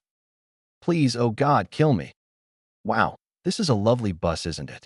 So nice and void of blood. No one is unhappy on this bus. Everybody's super intact and not bleeding. Wonderful. It's amazing how the skin can keep people's bones in their bodies all the time. Everyone in this bus has nice skin. 10 out of 10 would ride again. Now that he's paying attention, though, there does happen to be a strangely familiar outfit in his periphery. It's like his gray blazer, red tie, dress shoes, but with a skirt instead of slacks. Weird. The owner of the outfit has green hair like him, but longer and smoother. She's got mascara on her lower eyelashes and her face is contorted into a look of distant but focused curiosity as she gazes out the window. Wait. Hold on. If she's wearing his same uniform, then… Hi, excuse me, Izuku stammers out. Oh God, what the hell is he doing? Initiating a conversation with a stranger? What if she hates him or thinks he's a freak or something? Oh, your uniform, she says once she turns to look at him. Are you a UA student too? She punctuates her sentence with a nasally rib bit. Why ya? You're… Have you? I mean, are you a F first year to 2? Nailed it. Class 1A rib bit. Heroics department. What about you? No way. What the hell? This is his actual classmate in front of him. On the same train. And he somehow went this whole train ride without noticing her before now. Damn it, Izuku. Gotta be more aware of your surroundings. Same, says Izuku. Sweet. So we're classmates then. She holds out her hand. I'm Azuitsu, but my friends just call me Tsu Ribbit. He shakes her hand with a bit of hesitance. Imitaria, Izuku. Izuku is about to return to his spot when Azui calls out to him. You can sit here, you know, since we're classmates and all Ribbit. Good to get to know each other. Haha, what? Him, sit next to her? They've known each other a bare minimum of like 20 seconds, and already she's inviting him to sit next to her? There's got to be some kind of ulterior motive. She's scouting out competition. She's got a quirk which uses friendliness to her advantage. She's goading him. There's no way Midoriya Izuku, the most unlikable, unheroic, unimportant person alive, could ever have someone other than his mother be nice to him. Unheard of. Inconceivable. He's tempted to create a glass of water just to make sure this isn't a dream. Ever since his quirk manifested, everything's been going by unnaturally fast, and time hasn't been flowing quite like it's supposed to. Unless his quirk is also a part of that dream, in which case creating a glass would achieve nothing. Damn it, he knew he should have invested in a totem like they said to do in Inception. I don't think it's a dream, Azui says. I wouldn't know for sure, and that sounds like exactly what a dream would say, Ribbit. But I dunno. I think this all feels pretty real to me, Ribbit. Oh, I said that out loud. Yeah. Izuku, in a rushed flurry of blushing and embarrassed strangling noises, flops down next to her. He buries his reddened face into his hands and moans. He needs to learn when to shut the hell his mouth sometimes. And not to pry or anything, but what did you mean when you mentioned your quirk manifesting? That should have happened years ago. Don't tell me you've spent your whole life in an existential crisis, Ribbit. And no, that's not quite. This'll be an interesting discussion. Let's try to keep this brief. The less Izuku is the center of conversation, the better.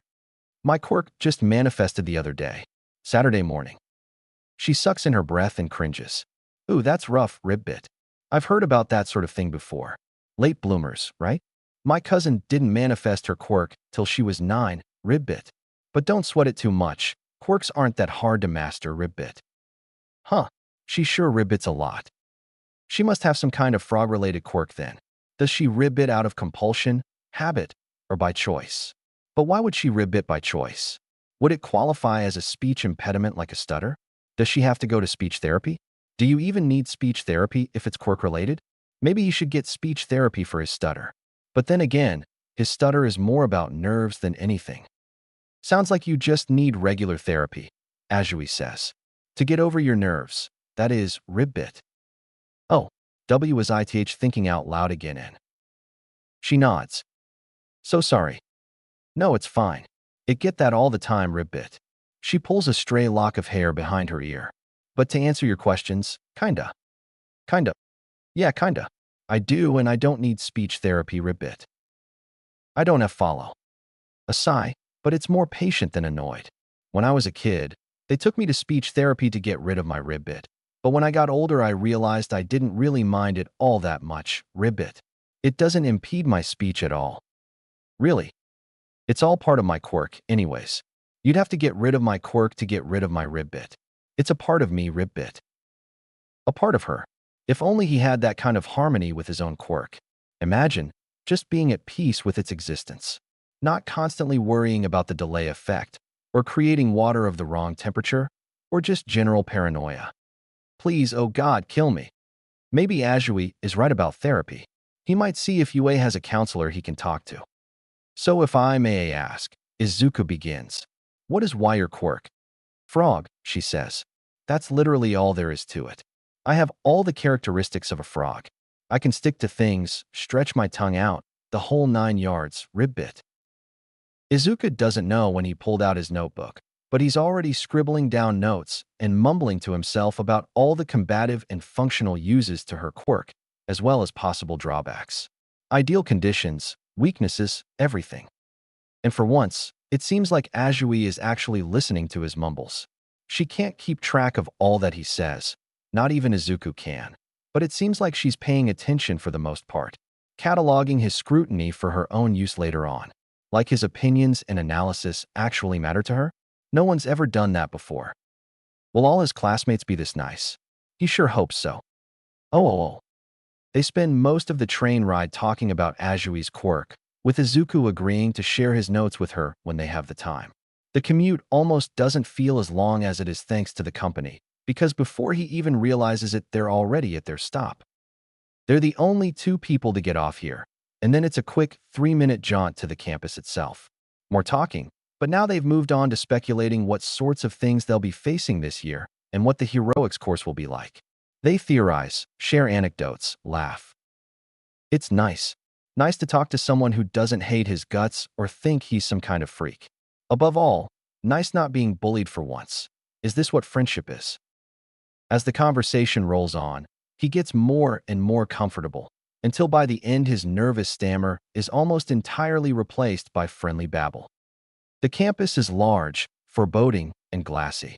It has a sort of sophisticated energy about it, like it had better serve as a business headquarters or a university than a high school. It's got halls he could get lost in, rooms he's already fallen in love with. There are a few students who have the same idea of arriving early and are already out milling the halls. Whether to explore or find their classroom, Izuku can't say for sure. But unlike them, he's got a different mission entirely. There's a little robot handing out maps to everyone who enters through the door, greeting them with a programmed, "Welcome to UA High School," and a bow. According to the map, he doesn't have to go far to reach the front desk. That's where he's supposed to drop off his dorm stuff, right? Oi, Izuku-chan. Azui points down the hall in the opposite direction Izuku is headed. Our classroom's this way, Ribbit. Did she just call him Izuku-chan? Oh god, this is moving too fast. She said friends call her Tsu, which means she has an affinity for nicknames among friends. Does this make them friends? Does he even deserve her friendship? Oh, I'll catch up with you, Azui, he says, trying to hide his panic. He'll call her Azui for now. Better to play it safe. I have to get to the front desk first. Really, what for? Izuku lifts up the evergreen duffel bag full of his dorm stuff he's been carrying. Gotta drop this off. She gives an understanding but confused nod and heads down the hall to room 1A, while Izuku heads for the main office. He delivers the duffel bag to the secretary, who happens to be the retired pro-hero Haunted. It takes at least 5 minutes of questions and scribbling in his notebook for his inner fanboy to settle down, which seems to both flatter and annoy her. She tells him to remember to drop by the office after school so she can show him to his new room and shoos him away before he can start a second round of questions. By the time he leaves from the office, the halls have become more crowded with incoming students. Must be rush hour. In a sea of similar uniforms and unfamiliar layouts, it's easy for him to lose his place. But thanks to the map, he manages to get himself in the general direction of his classroom. He does have to ask one of the hall monitor bots for directions, but otherwise he does just fine. The door to his classroom is about 5 times his height, which he can understand as an accommodation for people with height-related quirks, but it's no less intimidating. With some level of difficulty, he figures out how to open it and finds himself face-to-face with a classroom. It seems simple enough. 20 desks, books on the bookshelves, standard lighting, large windows. If he didn't know better, he'd think this is just an ordinary class. But it's the air of prestige, of fear, of power that sets it apart from any old high school. It's the way his classmates greet him, it's the bold shine of his desk, it's the heroic friendliness that makes this UA. Bakugo, on the other hand, radiates a much different energy from everyone else as he argues with one of their classmates. But that's par for the course with Bakugo, so Izuku tries not to let it bother him. The boy with the glasses from the exam approaches him, praises him for realizing there was more to the exam than just villain points, and a few other classmates talk to him around his desk and introduce themselves: Kirishima Ijiru, Kaminari Denki, Ida Tenya, Ashido Mina, Hagakure. So many faces, it's a bit overwhelming. The only time his desk gets crowded like this is when he's screwed up and everyone wants to watch as Bakugo blows him up for the nth time. But that's not the case this time around. This time, they're not here to watch him explode or suffer. They're here to talk to him, be friends with him, get to know him. Izuku briefly considers creating some glasses to soothe his nerves, as has become a sort of therapy for him. But then he realizes he has no upset nerves to soothe. There's no danger, no fear, just friendly names and smiling faces as they all get to know each other. Uraraka Achiko, Gravity Girl, is the last person to arrive to class. Izuku almost jumps out of his seat in surprised glee, prepares to wave and smile, and congratulate her on passing as well, but the sight of a strange yellow mass behind her holds him back. It looks like a sleeping bag. or a really big caterpillar. And in this society, either is possible. The caterpillar sheds its yellow skin with a groan, so a cocoon then, and a butterfly of sorts emerges. The butterfly is wearing all black save the heavy gray scarf draped on his shoulders and the yellow eye goggles around his neck. His long, shaggy hair is also black and it tousles into his face, making room only for two dry red eyes. What kind of butterfly would that be? Not a monarch, that's for sure. Oh wait, not a butterfly. That's freaking Eraserhead. Underground Pro. Best of the best. He has an erasure quirk, can pause anyone's quirk for as long as he's staring at them unblinkingly. Considering Izuku's quirk situation, putting him in class with Eraserhead is actually a pretty smart move, but also horrifying, because it implies Izuku's quirk will pose a threat at some point, which is ridiculous, because what can he do with a glass of water? Then, again, the delay effect could yeet him straight into Pain City, so yeah. Please, oh God, kill me. Izuku attempts to perish the thought and focus on what Eraserhead is saying. I'm your homeroom teacher, he drawls out. Man, this guy needs more sleep. No wonder he showed up in a sleeping bag. You can call me Aizawa-sensei. He throws a clump of blue uniforms at the ground, and they settle into a pile at his feet. Put these on, or whatever. We're going outside for a little activity. But what about the opening ceremony? One of his classmates exclaims. It's all useless drivel anyways. Aizawa shrugs his shoulders. Now follow me if you don't want to get expelled. Just as the students all pull into a mad dash for the uniforms on the ground, Aizawa opens his mouth to speak again. Oh, and dash. Everyone freezes in place at the sound of his voice. Which one of you is Midoriya, Izuku? Oh God, did he get in trouble? Did he do something wrong? He totally did, didn't he? He can just see it now. It's the first day, and already he's getting publicly humiliated for his mistakes. Izuku, vibrating with fear, raises a shaky hand. Aizawa squints at him, sizes him up, then looks away. Nedza told me about your quirk situation. I'll be keeping my eye on you. So, it doesn't sound like he's in trouble or anything, which is good, but the way Aizawa says it makes Izuku feel like he will be. Wow, gotta love the vote of confidence. And then Aizawa exits the classroom just as quickly as he'd entered, leaving everyone to hurry into what turn out to be PE uniforms and follow him out the door. Izuku tries not to linger in the class too long, tries not to get bothered by Bakugu's sharp presence, tries not to be the last one out the door, tries to focus on whatever the hell his life is about to become. Chapter 4. Green is not a creative color. Izuku is not hero material. Not in the slightest. If anything, he's cotton. 100% cotton, the kind that shrinks in the wash and ends up too small to wear, but not small enough to justify throwing away. For that matter, what is hero material? Spandex? Or maybe he's looking too deep into this extended metaphor. He should just quit. Save himself the embarrassment of being an absolute failure. With a quirk as volatile and pointless as his, who could really blame him? Aizawa wants to test their abilities with a quirk apprehension test. Last place goes home. Just his luck. Not all your quirks are suited for combat, he says at the end of his instructional speech. So some of you will have to get creative. Fantastic. Just what he's bad at. Being creative, thinking outside the box, or glass, in his case. Even so, creativity is his best shot at succeeding here. He'll just have to be smart about it. First up, 50-meter dash. The only thing he can do with his water here is drink it. Seriously, why the hell is he still thirsty? Good thing Bakugu is too in the zone to notice the appearance and use of Izuku's new quirk, or there'd be hell to pay. Next, grip strength. Thanks to his own efforts at training for 10 months and all the support of the guys at the gym, he actually does pretty well here. About 70 kilograms of force. Not the most spectacular score, with Shoji setting 540 kilograms, but he's proud of himself for what it's worth. There remains nothing he can do with his quirk. Then comes the standing long jump, and at this point Izuku's certain these tests were designed specifically against his favor. He can't use his quirk anywhere. He is going to fail, end up in last place, and it's all because he has a stupid quirk that doesn't even have a use. Mineta Minoru gets up for the repeated sidesteps. Thanks to the weird sticky grape things from his head, he does spectacularly. You'd think weird grape things would be as useless as Izuku's quirk, but somehow this kid is using what he has to its fullest, stickiest extent. If only Izuku could use what he has to its fullest.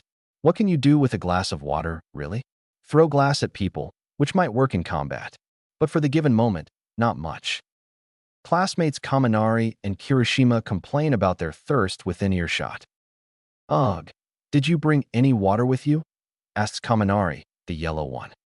Sorry man, didn't realize I'd need it, Kirishima says, apologetic. Maybe when we head back and we can stop by the water fountain or something. Huh. They're thirsty. Izuku's thirsty. There's a dry, creaking throb in his throat. Has been since his quirk manifested. It's only gotten worse with all this exercise. Since his quirk manifested, called drink service, where he literally creates water for people to drink. And while it doesn't quench his perpetual thirst, maybe they'll have better luck. What is he thinking? Why would he help them? It won't do anything for him. It won't stave off the impending doom of his expulsion. It won't apply his quirk in a creative way. It won't raise his score. It won't do anything for him. But isn't that what being a hero is all about? Helping people, despite your own personal qualms and fears? Putting others before yourself, doing what's right. He has a rubber band bracelet, which he got from HeroCon when he was 12. It's a faded blue and the letters have long since worn out beyond legibility. Back when he bought it, though, it used to say, "What would All Might do?" What would All Might do? And what did Uraraka do for him, way back when? She helped him. It served her no benefit, but she helped him. It's what a hero would do. It's what All Might would do. And he's got to listen to the bracelet. To hell with grades and scores and schools. It's what Izuku is about to do too. He's about to be freaking useful for once. Why you guys said yo you're thirsty?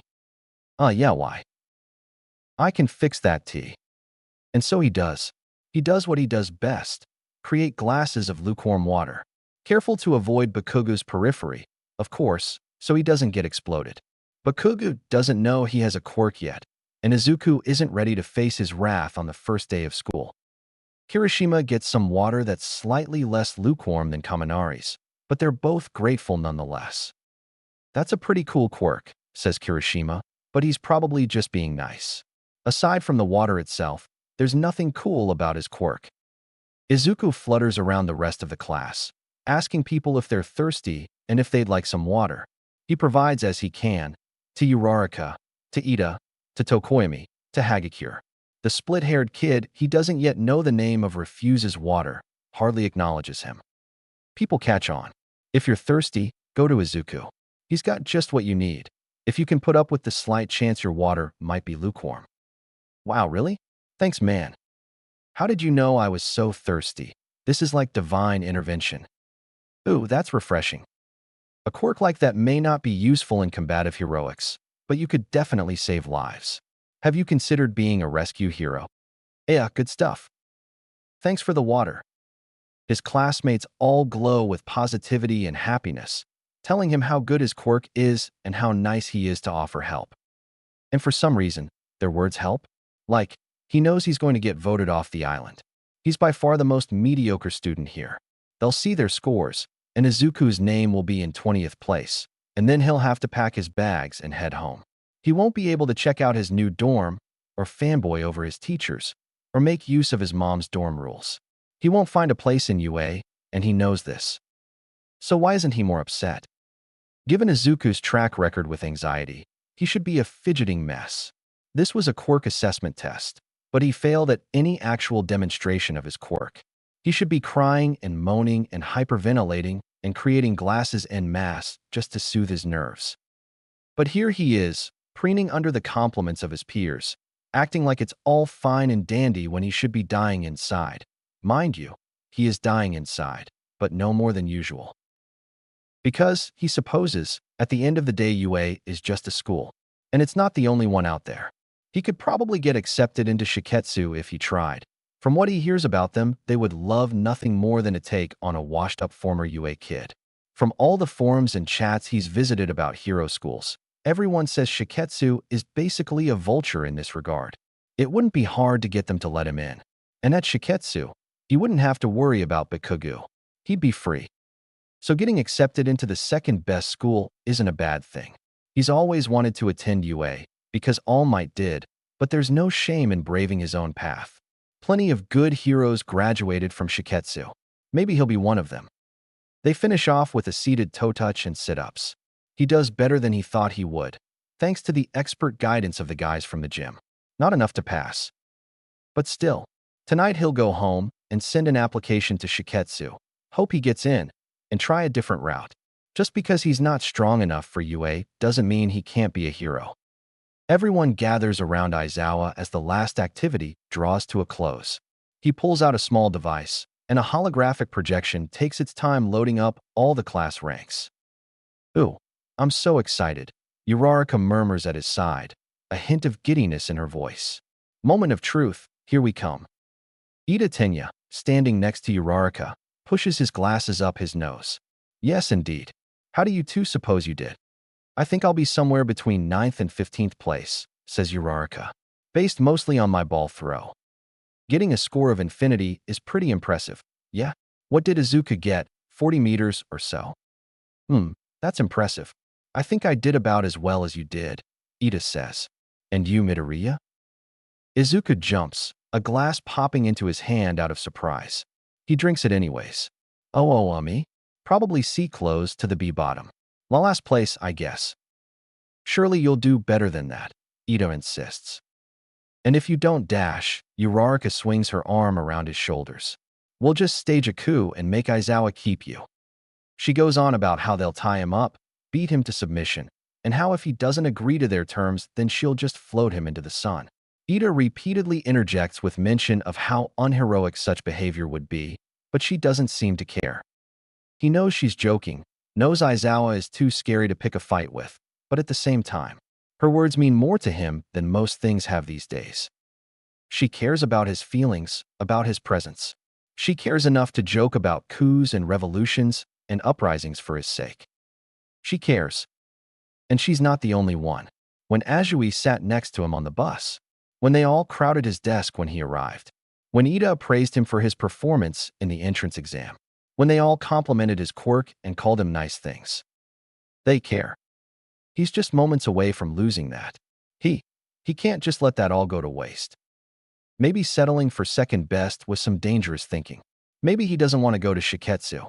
Maybe he's willing to put up with Bakugu and Aizawa and volatile quirks and dorm room air mattresses. Maybe he doesn't want to give up after all. He's not crying. He's not crying. That's unheroic, because it means people have to comfort him. Except he totally is. He hides his face in his hands and bites his cheek to muffle his sobs, peering at the holographic screen board through gaps between his fingers. First place, Yaoyorozu Momo. Second place, Todoroki Shudo. Third place, Bakugu Katsuki. And for a top shooter like Bakugu, he's understandably fuming. Izuku can hear him screeching bloody murder all the way from across the crowd.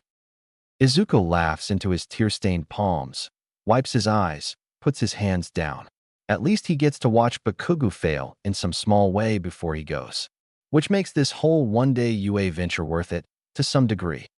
Fourth place, Ida Tenya. Izuku and Uraraka congratulate Ida on his success by making it into the top 5.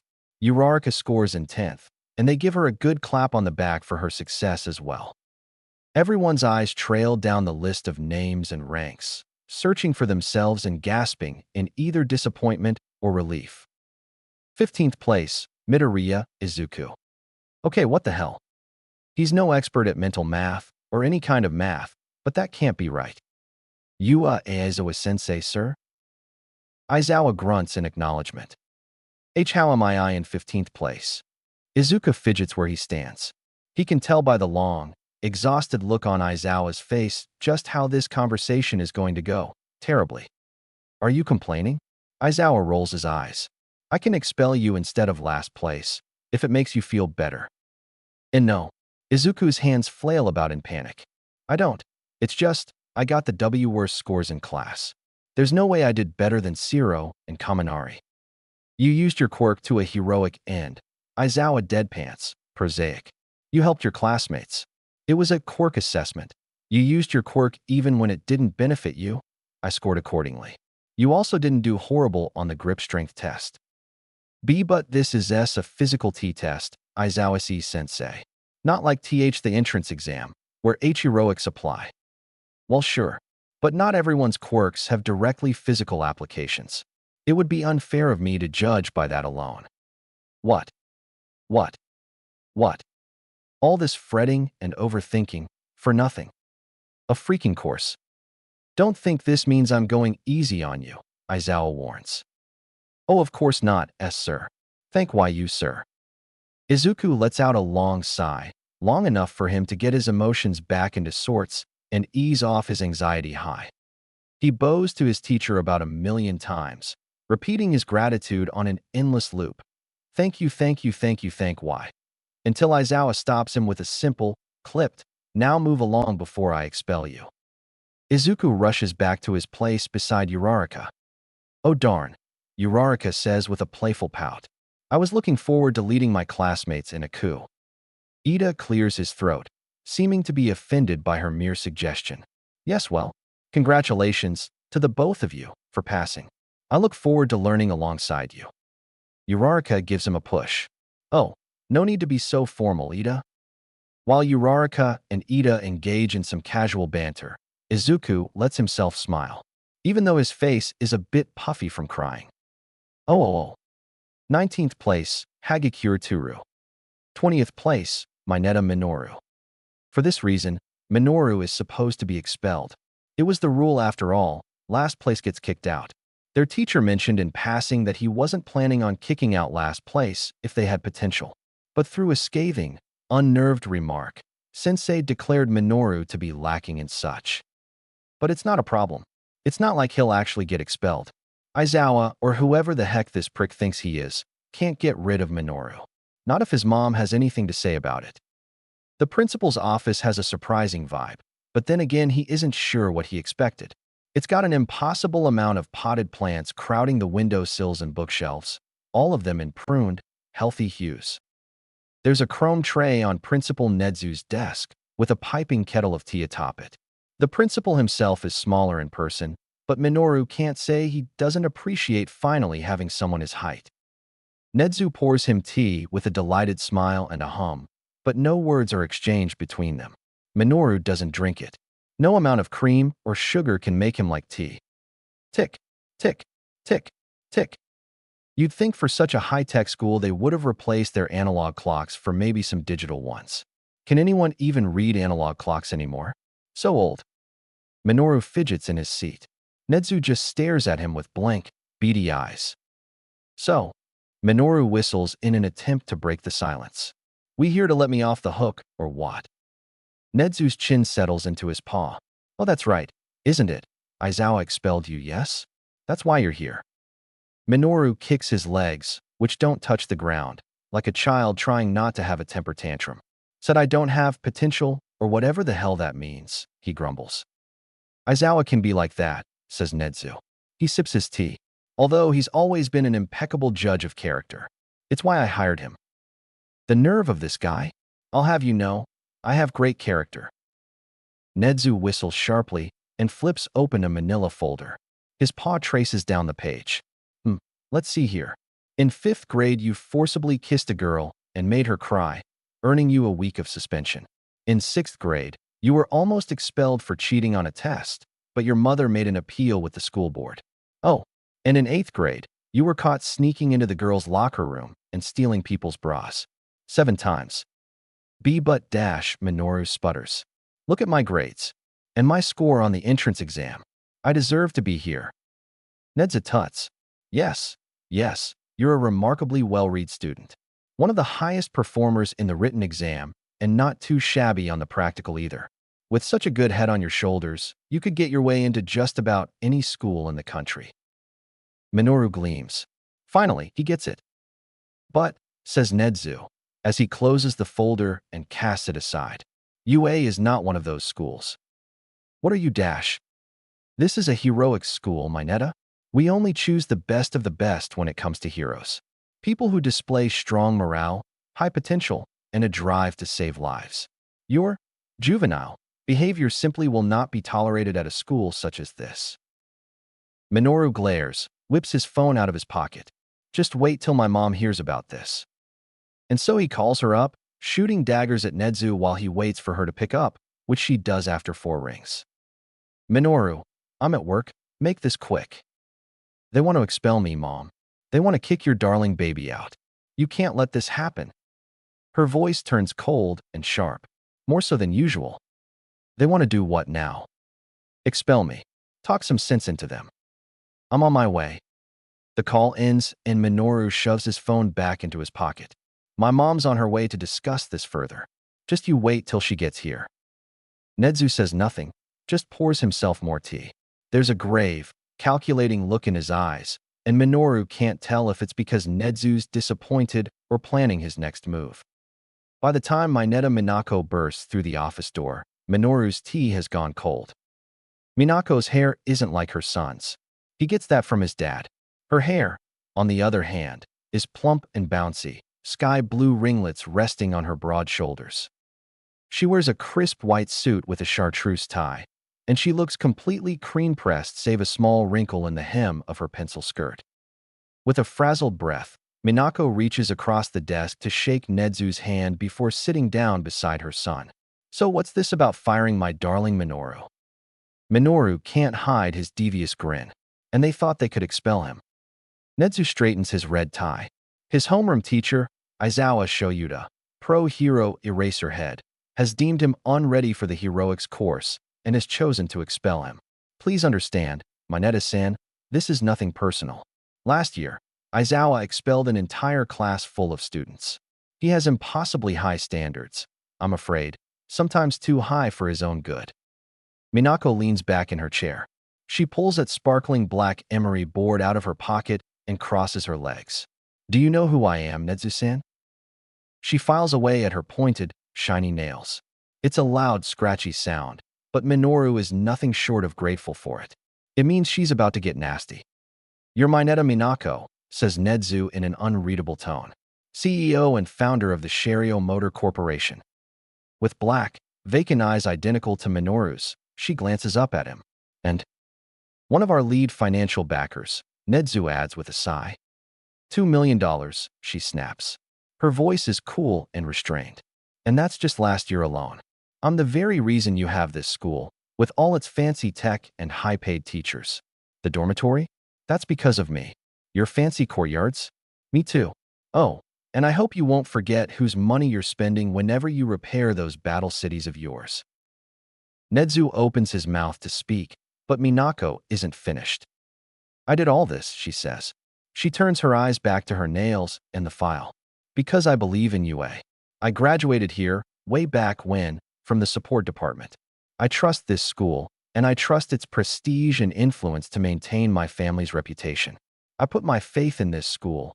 I have for years. But do you realize how this shakes that trust, Nezu-san? Minoru's grin gets wider by the word. She's got him hook, line, and sinker. Although, she displays a hint of a smirk, but it fades fast. I suppose you could expel him if you so chose. It's your school, after all, not mine. Just be aware that if you do, Minoru won't be the only thing leaving this campus. Nezu narrows his eyes. Ma'am, are you threatening me?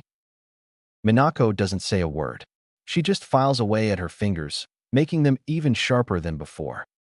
Minoru lets out a cackle. His mom has never lost a fight before, and this time is no different. If he were any less of a man, he could even get her to pressure his teachers to give him perfect marks. But that crosses a line, and he at least has some sense of right and wrong. They sit in silence like this for a while, Nezu's eyes regaining that calculative sheen as he weighs his options. The clock continues to tick in that annoying way only analog are capable of, accompanied solely by the sound of Minako scraping against the emery board. After what must have been forever, Nezu sucks in his breath, rises to his feet, and reaches out to shake Minako's hand. A pleasure doing business with you, Mineta-san. Victorious smirk tugging at her mouth, she tucks away her emery board and returns the gesture. Of course, I'm glad we could sort things out. I trust my son will be in good hands. Only the best, Nezu says. Oh. Name, Kashimura K. Hero alias, haunted, retired. Quirk, growing pains. When she reaches a certain pain threshold, she transforms into a nightmarish creature capable of mass destruction. The only way for her to change back into a human is by falling asleep. However, ever since a field injury forced her into retirement a year ago, she has been mysteriously unable to use her quirk. Current occupation: secretary at UA High. Izuku has about 20 pages of notes on Haunted, her exploits, her quirk, and so on. Since she's the secretary of his new school, he hopes he'll be able to add even more to his notes through face-to-face interviews. He arrives at the main office after school as instructed, where he meets up with her. She returns his green duffel bag of dorm stuff to him, as promised, and they both head off to his new, and hopefully temporary, home. The dormitory has 30 rooms, she says in her raspy, strained voice. 10 per floor, but there are 4 floors in total. There are generally 2 beds per room, bunk beds, but for you we're giving you an air mattress on the floor. Are you all right with that?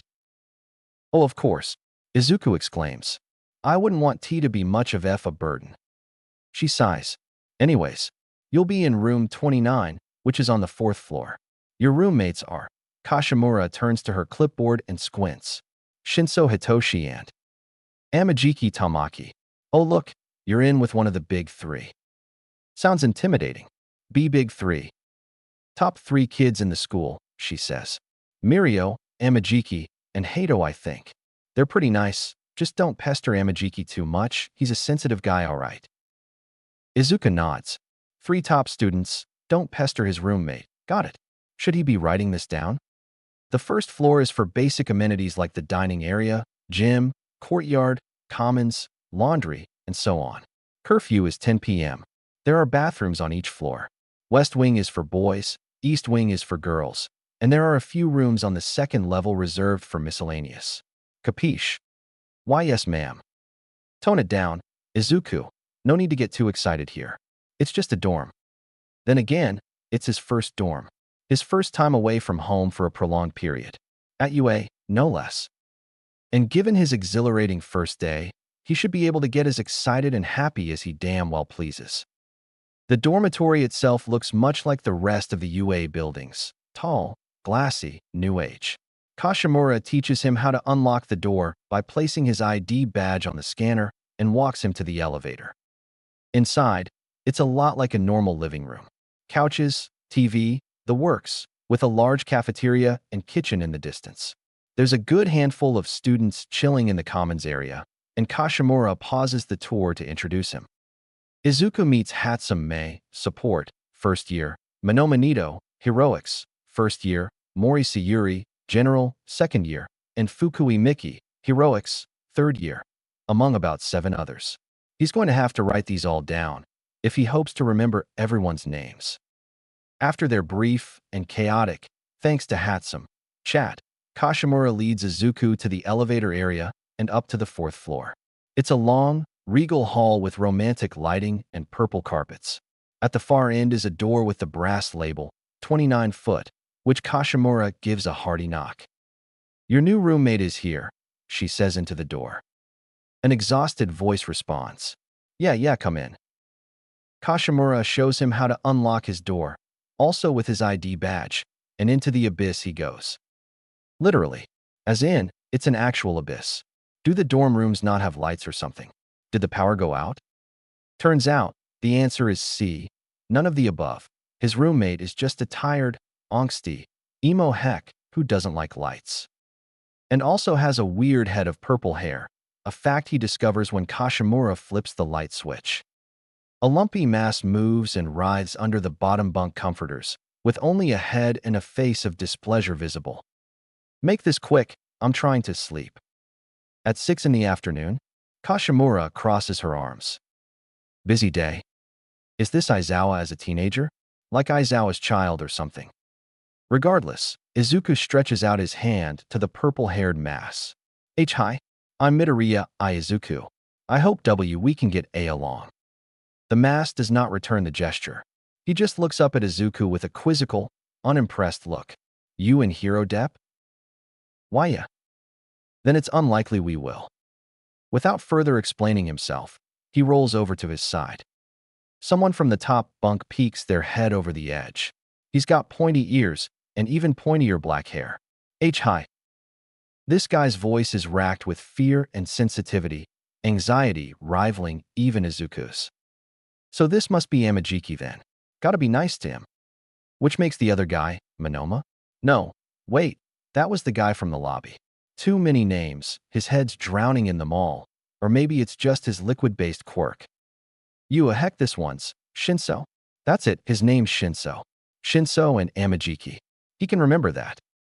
Amajiki sheepishly tiptoes his way down the bunk bed ladder to help Kashimura and Izuku set up his air mattress in the far corner of the room, right next to the window and the power outlet. Izuku puts a few small posters up in his corner with tape, posts his mom's dorm rule sheet above his pillow, and leaves his glass bag and duffel bag, full of clothes, action figures, and a first aid kit, at the foot of his bed. Kashimura asks him if there's anything else. He says he's fine, thanks, and she leaves with a clipped goodbye. Shinso is quick to turn the lights back off, but no one in the room is actually sleeping. They're all, like Izuku, covering their heads with blankets to try and hide the glow from their phone screens. Trying to sleep? Yeah, right, Shinso liar. He just wanted to watch his edgy YouTube videos in privacy. So this is his new life, huh? A room full of permanent darkness, with an upperclassman even shyer than he is, and an antisocial hikikomori, or whatever they're called. With a scary but kinda cool teacher, pleasant classmates, and a weird-as-hell quirk that he has to make the most of if he hopes to pass. But it's all good. He can do this. He settles onto his surprisingly comfortable air mattress, ready to get well-rested for his big day tomorrow. An image pierces into the backs of his eyelids just as he closes them. A voice calls out from the darkness of his room. Please, oh God, kill me. Wait, no, crap, he totally can't do this, heck. Chapter 5. Be careful, Churin, that's a lot of water. Chio may be old, but she isn't responsible. Shocking, she knows. How could the recovery girl be irresponsible when she's always such a composed voice of reason? The answer is simple, Mokashi no Koi. Mokashi no Koi is an online forum for the 60-plus crowd to kindle new flames through virtual means. A few months ago, a friend recommended it to her while at a book club meeting, and at first Chio didn't care much about it. Romance? At her age? In her circumstance? Please, she's got more important things to think about. But about 3 weeks in, she met someone. Someone who changed everything. And thus began the extensive correspondence between users Hikirino and Shuchi. As it turns out, Hikirino is also an elderly pro-hero. If you ask Chio, this world needs more of them around. These new generations just don't have the same values as those from her days. Chio knows full well she shouldn't be up till sunrise talking endlessly with some internet stranger, much less right before the second day of the new school year. She's too much of a rational thinker to let herself be so foolish. And yet here she is. She checks her watch for perhaps the 7th time in 10 minutes. 5:03. She's late. She's late. On the second day. How did she let this happen? How did this lapse in judgment pass? Why was she so immature as to talk to Hikirino so long she wound up late for work? She should be long past the love-struck teenager stage. School doesn't start for a while, sure, but she's supposed to show up by at least 4:45 to get set up for the day. And sometimes the dormitory kids get hurt in the middle of the night and rely on her to arrive early in the morning so she can tend to their wounds sooner. Speaking of, here is one such student. He's curled up on the bench just outside her door, huddled in a faded All Might hoodie over the top of his school uniform and a lumpy messenger bag in his arms. The bag has some hero-themed charms and pins. Just at a glance, she can recognize All Might, Best Jeanist, the Wild Pussycats, Hawks, and even herself. She halts her footsteps for a moment to regain her composure, pull herself together, and act like the reasonable, respectable adult she's supposed to be. With a cough, Chio whacks the student on the shoulder with her syringe-shaped cane. He awakens with a jolt, a surprised flash emitting from his hand and summoning a glass of water to his palm. Must be his quirk. It sounds familiar somehow, much like his freckled face and messy green hair. Perhaps she's met him before? He downs the impromptu summon water in a swift gulp. Smacking his lips, he looks up at her. Recovery girl L? In the flesh, Sonny. She puts a confident hand on her hip. What can I do for you this morning? Chio moves towards the door of the nurse's office and works on unlocking it, while the boy lethargically rises to his feet behind her. From the corner of her eye, she can see him pulling a yellow backpack out from under the bench and throwing it over the shoulder not occupied by his other bag. You sure seem prepared, Chio says with a chuckle. Well, I didn't know how long I'd have tea to wait, the boy reasons. Oh, or how long this sixth visit would last. Better safe than sorry, I getcha. Smart. The doorknob clicks and a sliver cracks open. She pushes on the door and it does not resist. Aside from the extra gurneys, IVs, and various surgical tools, her office is pretty standard as far as school infirmaries go. Tiled linoleum floors, clinical lighting, shiny countertops, stiff bed sheets, the whole 9 yards. Yet somehow, this kid remains enamored by it, even going so far as to whip out a tattered notebook and pencil in a quick sketch of the place. Not even trying to hide her humored delight, Chio gestures to the closest bed. Have a seat. I just need to boot up my computer, and then we can get started. The boy, still babbling endlessly through cracked lips about how fascinating her office is, obeys her request. So, I take it you're a first year, says Chio. It's half small talk, half an attempt to get him to quit his chaotic babble. Oh, he folds the notebook over his lap. Yeah, 1A. Oh, right, 1A Shoota's class. Now she remembers why his quirk seems so familiar. He's the late bloomer they were talking about in the staff meeting yesterday. And come to think of it, he was also the kid who got his foot crushed by the zero-pointer. Tough kid. A bit foolhardy, but tough. Yeah, she'd recognize that nigh-iconic fanboy babble anywhere. It's amazing she didn't recognize it sooner. The computer whirs to life, and while she types in her password, Chio asks, "So what brings you in so bright and early?" The boy, what did they say his name is again? Gestures to his mouth, his throat, his hands, and his messenger bag. Well, you see, ma'am, it's about It's about my Quirk. Hang on just a moment. Her home screen lights up. A picture of her and her family at Disneyland, all wearing matching mouse ear hats. And she clicks on her filing program. There. What's your name, Sonny? Midoriya, ma'am. She types that in, and lo and behold, his face and file show up. Midoriya Izuku, age 14, class 1A. Here you are. All right, dash. Her chair swivels to face him. Now, tell me what's wrong with your quirk. He swallows hard. I realized something last night. About it. Something kinda important. Well, don't beat around the bush and just say it, Midoriya. We don't have all day, you know. Midoriya cringes and says, sorry, recovery G girl. I think I know of a S side effect. To my quirk. All right. Because he's a late bloomer. Those cases are always the messiest. You're not hurt anywhere, are you? Midoriya shakes his head with fervency, hands flailing. And no, I don't, well, sort of. More like in my throat. My throat hurts. Chio quirks her brow. That's it. Well, I'm thirsty, really. I've been painfully thirsty since my quirk manifested. The other day. That could count as a side effect. His quirk is liquid-based. He creates cups full of water, 8 or so ounces at a time. Or something to this effect. So perhaps he's getting the water from his own body. It would explain the thirst. But if that were the case, then he'd likely be a lot thirstier than he is now. Possibly dead, even if he's been using his quirk a lot. And if the clanks of glass coming from his bag is anything to judge by, then he probably has. So it's just a normal side effect then. His quirk gives him potentially unquenchable thirst. She asks him a slew of related questions about his quirk, its manifestation, how it makes him feel, and how he's feeling right now. Chio gives him some chapstick for his cracked lips, and they run a few tests with what they have on hand. About 40 minutes in, and this is what they've discovered. 1. The water does not come from his body. 2. They don't know where the water comes from. Or the glass, for that matter. 3. His quirk, drink service, has the side effect of inhibiting his body's ability to hydrate and retain hydration. 4. This, however, only applies to oral hydration. Intravenous hydration works just fine.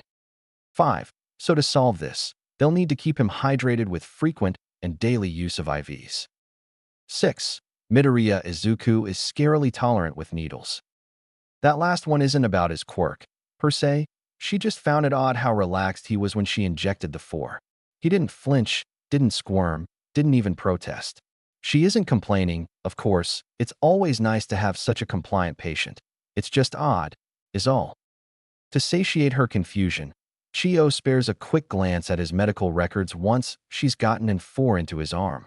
Maybe he's got a history with injections to explain his desensitization. Huh, well that's unpleasant. In his file he's got broken bones, third-degree burns, scrapes, cuts, bruises, and just about any other wound that would warrant a hospital visit. 19 trips to the ER in the last 7 years. He has no health conditions to excuse this. The only explanation she has are the incident reports detailing extreme clumsiness. This certainly explains his familiarity with pain, but it doesn't explain why.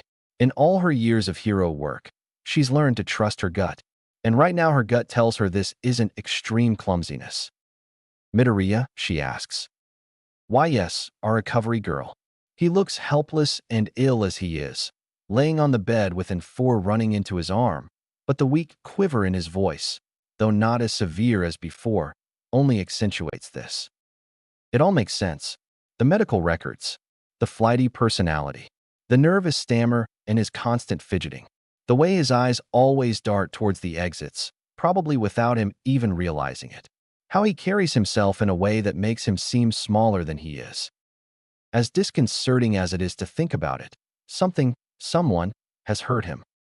She opens her mouth to ask, to scream, to cry into the heavens how wrong it is for someone so young to hurt so much. But she closes it again. Prying will only push him away. He passes his injuries off as clumsiness for a reason. So instead of asking for details, Chio says instead, I think it would be a good idea to show you how to inject in 4. Oh, really? Well, I can't have you constantly coming into my office whenever you're thirsty, she continues, like she isn't bothered at all by the epiphany she's just had. I won't always be around to give you an 4 when you need one, you know. And it seems like the only thing that will hydrate you efficiently thanks to your quirk is intravenous therapy. He squirms a bit under her intense, motherly gaze, but is at least courteous enough to not jostle the needle in his arm. It's probably for the best if I teach you a few tricks of the trade, some basic first aid, and send you off with a few 4 bags. How does that sound? Midoriya pauses, gears turning in his deep green eyes, mumbles something under his breath, then looks back up at her with a sheepish grin. Sounds are reasonable to me. Thank you so much, our recovery girl. So she shows him some needles, some veins, some diagrams, tells him what to do and how to do it, and they carry on in this manner until the 4 bag has long since emptied and school is just about to start. Chio fills his bag, both of them, with IVs, equipment, and an old medical textbook she hasn't used in years but still keeps around for some reason or other. It's 10 minutes until classes begin when she finally sends him off, wary but trying to hide it. She'll have to discuss the matter of Midoriya's past with Shoyuta. Perhaps he might be able to figure something out. Until then, all Chio can do is provide him with vague but pointed advice. You're going to be a hero, right? She asks as Midoriya heads out the door. He stops in his tracks and turns back to reply, hoping so, yeah. Here's a word of wisdom, just between you and me. Chio steps closer to him, and Midoriya leans in. Her voice turns low and personal. Any old hero knows how to help people, but it takes a good hero to help themselves. Midoriya is frozen, expression indicating he's not sure how to take what she just said. His eyes well up with confusion and intrigue, tossing her words around in his head and dissecting them under as much scrutiny as a kid his age can muster. She laughs at his reaction, but not maliciously, and gives him a pat on the shoulder to send him on his way. Chio knows something's wrong with Midoriya, and she'll have to tread carefully if she wants to figure out what. But hopefully until then she can subtly help him protect himself. Hopefully that will be enough. Chapter 6. I have writer's block too. Electric Boogaloo. Attention UA staff. This morning when I headed in for work, I encountered a student Midoriya Izuku, the late bloomer mentioned in our recent staff meeting, camped out front my office waiting for treatment. As I've already told this to Principal Nedzu, the boy's mother, and most of you already, Midoriya now needs to stick to a strict intravenous hydration schedule due to Quirk complications. Hopefully you all remember our staff meeting discussion about the delay effect. I've decided it's best to make him responsible for his own 4 injections, so make sure you let him hydrate whenever he feels he needs to, even during class, if need be. But that's not what I'm here to tell you about. When I was making these arrangements with the kid, I took a peek at his medical records. The long and short of it is, it's not pretty. This kid has had about as many hospital trips as you'd expect from someone like All Might. But it's completely absurd for a 14-year-old boy. So I started looking into Midoriya's past, and what I discovered makes the whole thing even worse. Here are some articles I found on the subject. A scandal in Mizutofu. Hashtag Justice for Katsuki takes social media by storm. Sparks fly in Mizutofu. Charges dropped. What this means for the movement. Insiders look at the Mizutofu scandal. 2 arrested in hashtag Justice for Katsuki vandalism. The boys behind the scandal. I shouldn't be the only one to make the connection that the Midoriya kid ought to be kept far, far away from Bakugo Katsuki, who also happens to be in 1A. Regardless of who was at fault in the Mizutofu scandal, putting them in the same room together can't mean anything good for anyone's safety. And before you ask if we can split them into different classes or expel one of them, no. Technically, there's no evidence that either Bakugo or Midoriya did anything wrong, so there is no probable cause to make any expulsions. And Midoriya must stay in Aizawa's class because he's the only one who can negate Midoriya's quirk in the instance of complications. And without probable cause or objective reason, the only way we can switch Bakugo to 1B is with parent permission. Nedzu plans to discuss the matter with his parents later today, but he told me not to get my hopes up. So until the Bakugas agree to switch him to a different class, or someone makes a confession, all we can really do is make sure to limit their interactions as much as possible. Stay safe and eat your vitamins. Recovery Girl. Oh. All Might. 9:41 a.m. Hello, Aizawa. Yamada gave me your number. Hope that's okay with you, smiley face. Did you read Recovery Girl's email? 9:43 a.m. Yeah. Good luck teaching them today. 9:44 a.m. That's actually exactly what I wanted to discuss with you, since you have more experience with teaching and all. Is that all right? 9:44 a.m. Lesson plan day 2. Docs. 9:45 a.m. If you could look it over for me and give me some tips in light of Recovery Girl's email, as in, how to accommodate around young Midoriya and young Bakuga's relationship, that would be really great. Smiley face. 10:03 a.m. Okay. 10:15 a.m. This is a bit advanced for the second day of school. 10:15 a.m. Asterisk school. 10:16 a.m. Do you think it's too much? Should I change it to something easier? 10:17 a.m. Too late now, you're teaching in a few hours. 10:18 a.m. So what should I do? Any advice? 10:20 a.m. Why they made you a teacher is beyond me. 10:21 a.m. But from the looks of it, you shouldn't randomize their teams. You run the risk of Midoriya and Bakugo fighting each other. 10:21 a.m. Excellent thinking, Aizawa. I'll assign groups. Thank you so much for your help, smiley face. 10:30 a.m. Whatever. 10:31 a.m. Just don't try too hard. 10:31 a.m. How do you mean? 10:32 a.m. Your hero complex is an asset, sure, but I've met these kids. Trying to force answers out of them would only push them away. 10:32 a.m. Midoriya especially. 10:33 a.m. You're absolutely right. I'll make sure to be subtle. 10:39 a.m. You? Subtle? Hilarious. Oh.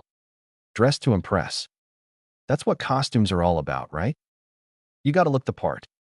So why does look like the exact opposite of the part? Dear God, he's a mess. Stupid green mask that makes him look more like a rabbit than a hero. Couldn't even part with his red shoes despite how much they clash with the green. Stupid white gloves. Stupid white accents. Stupid. Maybe if he didn't wear the mask and just kinda let it flop behind him like a hood, he'd look less stupid. As much as he hates to alter something his mother made with love, he might have to cut it off later tonight. And as much as it clashes with the rest of his outfits, the shoes are staying. Izuku without his bright red shoes is like Bakugu without a scowl. Unnatural and disconcerting. Well, sometimes he wears flip-flops, but those are usually red too. What's with him and red shoes? Damn, how did he not realize before now that the red-green color scheme makes him look like a strawberry? The freckles don't help. Dear God, that'll be his superhero name, won't it? The strawberry. Oh, doesn't that just strike fear into the hearts of evildoers? Wait, it has to be drink-related because of his quirk. So strawberry smoothie then. Bam. Even worse. Trashiest superhero name to exist, and considering how Wash is the name of a bona fide hero, that's saying something. Mid-lecture, Izuku pulls down his hood, and the musty battle center air wafts up in his face. It's cool, if a bit stale, and is a welcome break from the stuffiness of his cloth mask. Thank God he doesn't look like quite as much of a dork. Uraraka leans in for a whisper. Ooh, changing the look last minute, huh? Looking sharp. She gives him a thumbs up. Why you think so, oh? His smile is wide but cracked and uneven. It dash. SHHHHH. Ida hisses. All Might is speaking. Oh crap, did Izuku just neglect to listen to what the literal All Might has to say? The literal All Might who's teaching him, and has his face plastered all over just about everything Izuku owns? Dear God have mercy. Teams of two, heroes versus villains style, All Might says, punctuating his sentence with a manly pose. Izuku catches a glimpse of Kirishima, shedding an equally manly tear in response. So ahem, here are the teams. All Might whips out a piece of paper from seemingly nowhere and unfolds it to read what's written on it. Team A is Kirishima and Mineta. I hope we get along. Kirishima beams at his new partner, who's somehow still here despite being expelled yesterday. Izuku doesn't get it, but all he really cares about is that at least it wasn't him. Maybe Aizawa's threat was just an empty logical deception after all. Team B. All Might continues. Hagakure and Oshiro. A boy with a tail shakes hands with the floating glove beside him. Pleasure working with you. This'll be so fun, I know it. I get to work with a cutie. Oshiro rubs his neck, blushing. Oh, thanks. This will be our first matchup battle, All Might says, voice overflowing with prestige and heroic gusto. Team A will be villains, Team B will be heroes. Groans and cheers come from their respective teams, and All Might carries on listing the rest of the matchups. Every time their teacher brings up a new team and new names, Izuku's heart jolts with anticipation. Well, not so much a jolt as it is a kickflip while riding a pogo stick only to land face first into a banana cream pie.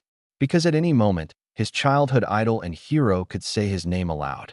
His name, Izuku. The word Midoriya could come out of literal All Might's mouth any minute, and just the idea alone is enough to get Izuku swooning with a heart attack. By the time All Might's made his way through the list, the matchups look something like this. Fight 1 equals Kirishima, Mineta, villains, versus Hagakure, Oshiro, heroes. Fight 2 equals Kuda, Tokoyami, villains, versus Azui, Aoyama, heroes. Fight 3 equals Shuji, Sato, villains, versus Yaoyorozu, Jeru, heroes. Fight 4 equals Midoriya, Kaminari, villains, versus Todoroki, Ashido, heroes. Fight 5 equals Ida, Uraraka, villains, versus Bakugu, Siro, heroes. Phew, thank God he's not fighting his friends. Or Bakugu. A shudder runs down Izuku's spine at the thought of having to face off against Bakugu. The universe must be smiling upon him today. Which is odd, because this is the same universe that usually tries to shove him and Bakugu into as many precarious situations as possible just because it likes watching Izuku suffer. But, not like he's going to look a gift horse in the mouth. Heyy, Izuku stammers. You're Kakaminari, right? The boy with the electric hair from yesterday smiles at him. Yep, and you must be Midoriya? That's me. Do you know who we're fighting?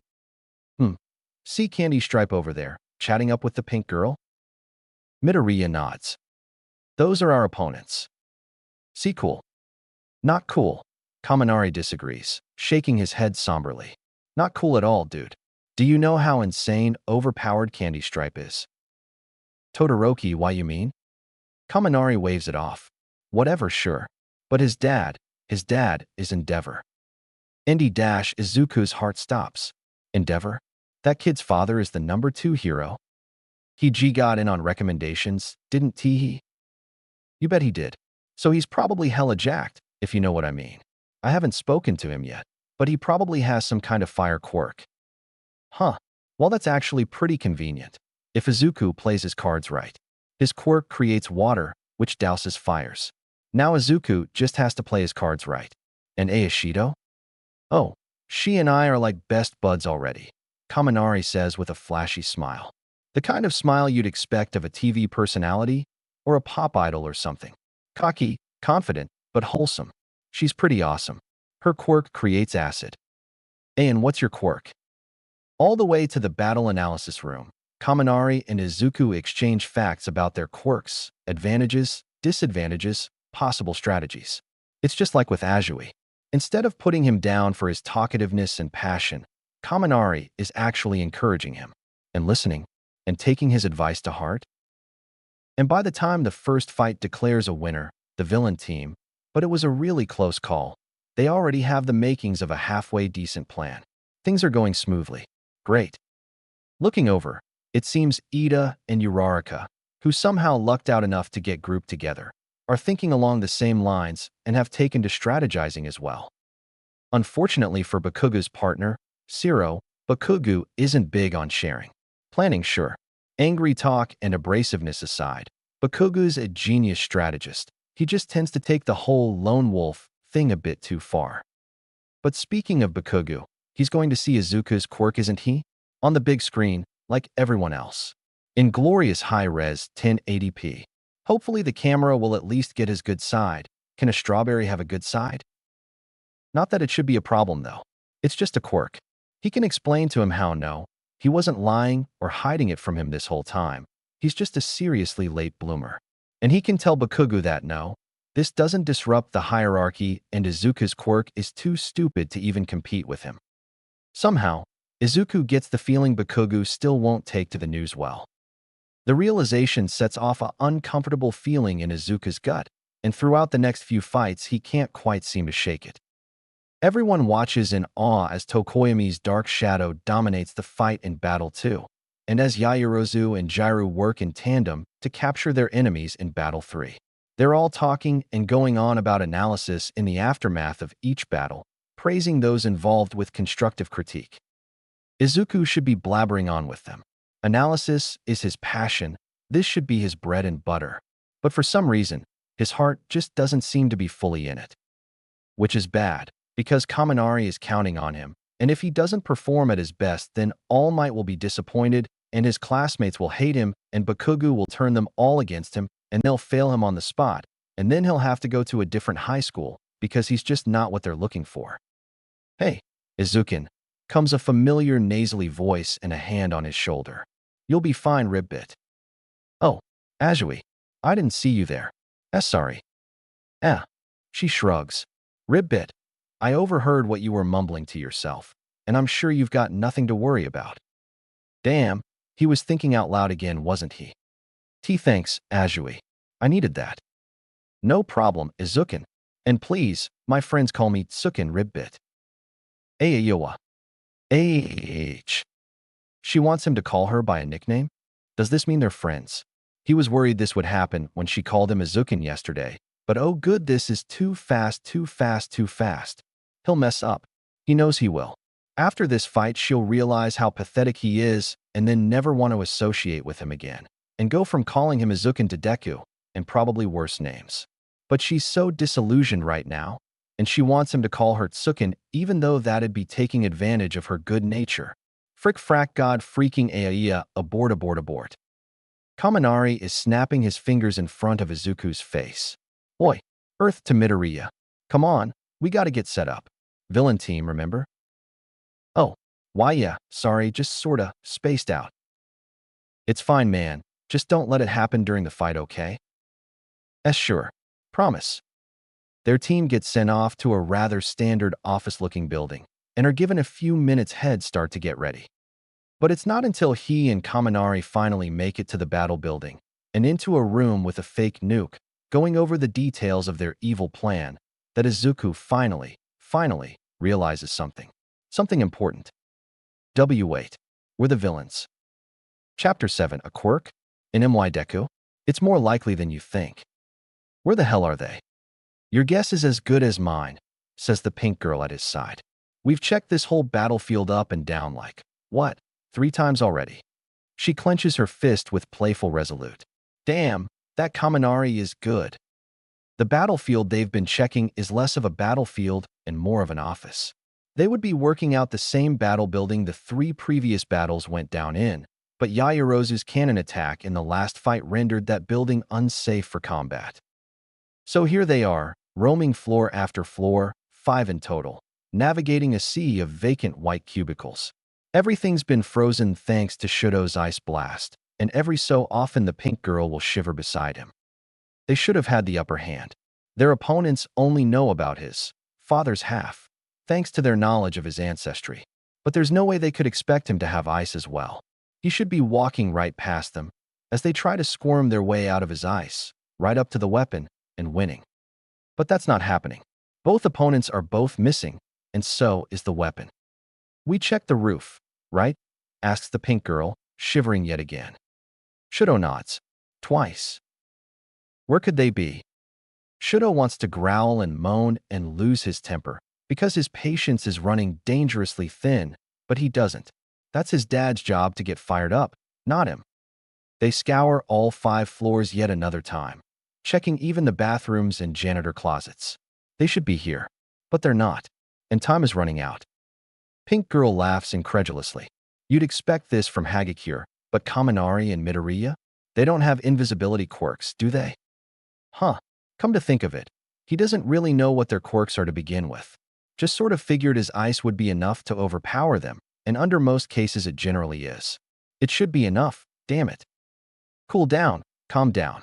No anger, no emotion. Be like ice. Calm, cold, distant. He can't lose his head. Stay rational.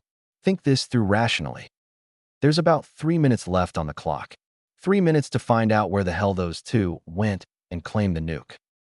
Time is ticking. Work fast. What are their quirks, anyway? Pink huffs. You seriously didn't hear my pre-battle debrief? I was talking about their quirks for like 10 whole minutes before we got here. Shudo shakes his head, feeling a bit stupid. No, I didn't. Tell me again. She huffs with a scowl, but it's not serious. Somehow Shudo gets the feeling she couldn't be serious even if she wanted to. Well, we're up against Kaminari Denki and Midoriya Izuku. Kaminari is super cool. He's basically Pikachu. Shudo cocks his head. Pikachu? Don't tell me you don't. Oh god, you don't know what Pikachu is. Oh boy, okay. She pauses. So Kaminari's quirk lets him like, discharge electricity. Or something like that. And the other one? Midoriya? He was the one passing out glasses of water yesterday. I think he mentioned he doesn't have total control over the temperature, and he's a bit jittery, but an absolute sweetheart. I didn't think he'd be giving us this much trouble. Guess I underestimated him. Wait, now hold on. How does someone who can only summon glasses of water, how did he get into UA? Is the bar set that low? One thing's for sure. Dad won't be too happy to find out someone with such a weak quirk got into the same class as Shudo. Much less gave Shudo such a run for his money. But this is fine. He just has to keep his head and keep looking. Neither of those quirks would give them an advantage in terms of staying out of sight like they've done all this time. And maybe the calamari guy, or whatever his name is, maybe his quirk could do something with the weapon. But hide it completely? Somehow that seems a bit far-fetched. Pink moves to the window and rests her arms on the windowsill, taking in the sights of the artificial city. We need to move, Shudo urges. She doesn't respond at first, in fact stares outside with even deeper focus than before. 2 minutes 30 seconds. Should he just leave without her? Hey, Pink, what's your name again? She doesn't even act undignified or play-scold him for forgetting. With extremely slow movements, painfully slow, she reaches up to the window latch and unlocks it. Shudo steps towards her. What are you, Dash? She shushes him and beckons him closer. There's a manic smile on her face. She's pointing outside. What could she possibly be? Oh. Seems they both underestimated the enemy. A boy with green hair and a boy with yellow hair are dangling from the next windowsill over, holding tight for dear life. What are their names again? Silent. Still, their only movement coming from the occasional gust of wind swaying their frames about. 2 minutes. There's not enough time to be quiet about this. If they had a few more minutes, maybe stealth would be a good plan. But there are 120 seconds left on the clock. They need to move fast. Shudo flings the window open, with Pink scoffing behind him. Both villains raise their heads in surprise. Crap. Location compromised, shouts Yellow. He presses himself into the wall as Green summons and throws a glass at them. It misses Pink's face by just a few inches. Oh, so not cool. Pink retaliates with an acid slick in Green's direction. Both villains dodge. Shudo jumps out the window, using his ice as a ramp. Yellow cusses loudly. Both thrust themselves into the window they were hanging from. Shudo follows them in. Pink jumps onto the ramp and follows after him. Now they're back on one of the cubicle levels. Yellow shoots stray lightning behind his back. Green chucks glasses over his shoulder. Shudo and Pink dodge. 80 seconds. Crap, what's our plan, Kaminari? We don't have a plan. We didn't plan for this. What? Why didn't we plan for this? Pink slides on her acid to catch up with the villains. She tackles Green, pulling him down by the scalp. Pink is on top of him, holding his hands away from him by the wrists. She gets out her capture tape. Shudo breathes. In. Out. A surge of ice erupts from his left half, consuming both villains and freezing them where they stand, or in Green's case, lay. Pink cackles. Ooh, we got you now? Before she can wrap her capture tape around Green, the ice shatters. 60 seconds. With a pop and a flash, a glass appears in Green's hand and breaks the ice, trapping it. Green flicks the apparently scalding water at Pink. She recoils with a shriek. Green mumbles out a rushed apology. Yeah, go Midoriya. Yellow, whose head is the only part of him not frozen, laughs as if they've won. Green Midoriya summons more glasses, each as scalding as the last, enough to melt away his arms. 50 seconds. Midoriya is using his arms to push himself out of the ice. Not a chance. Pink tackles the frozen villain before makes any progress. She takes the capture tape and ties his wrists together, Midoriya moaning and yelling all the way. No, Midoriya. Yellow cringes at the sight. Not you. That was our only chance. 40 seconds. Plenty of time, more than enough, to wrap capture tape around Yellow.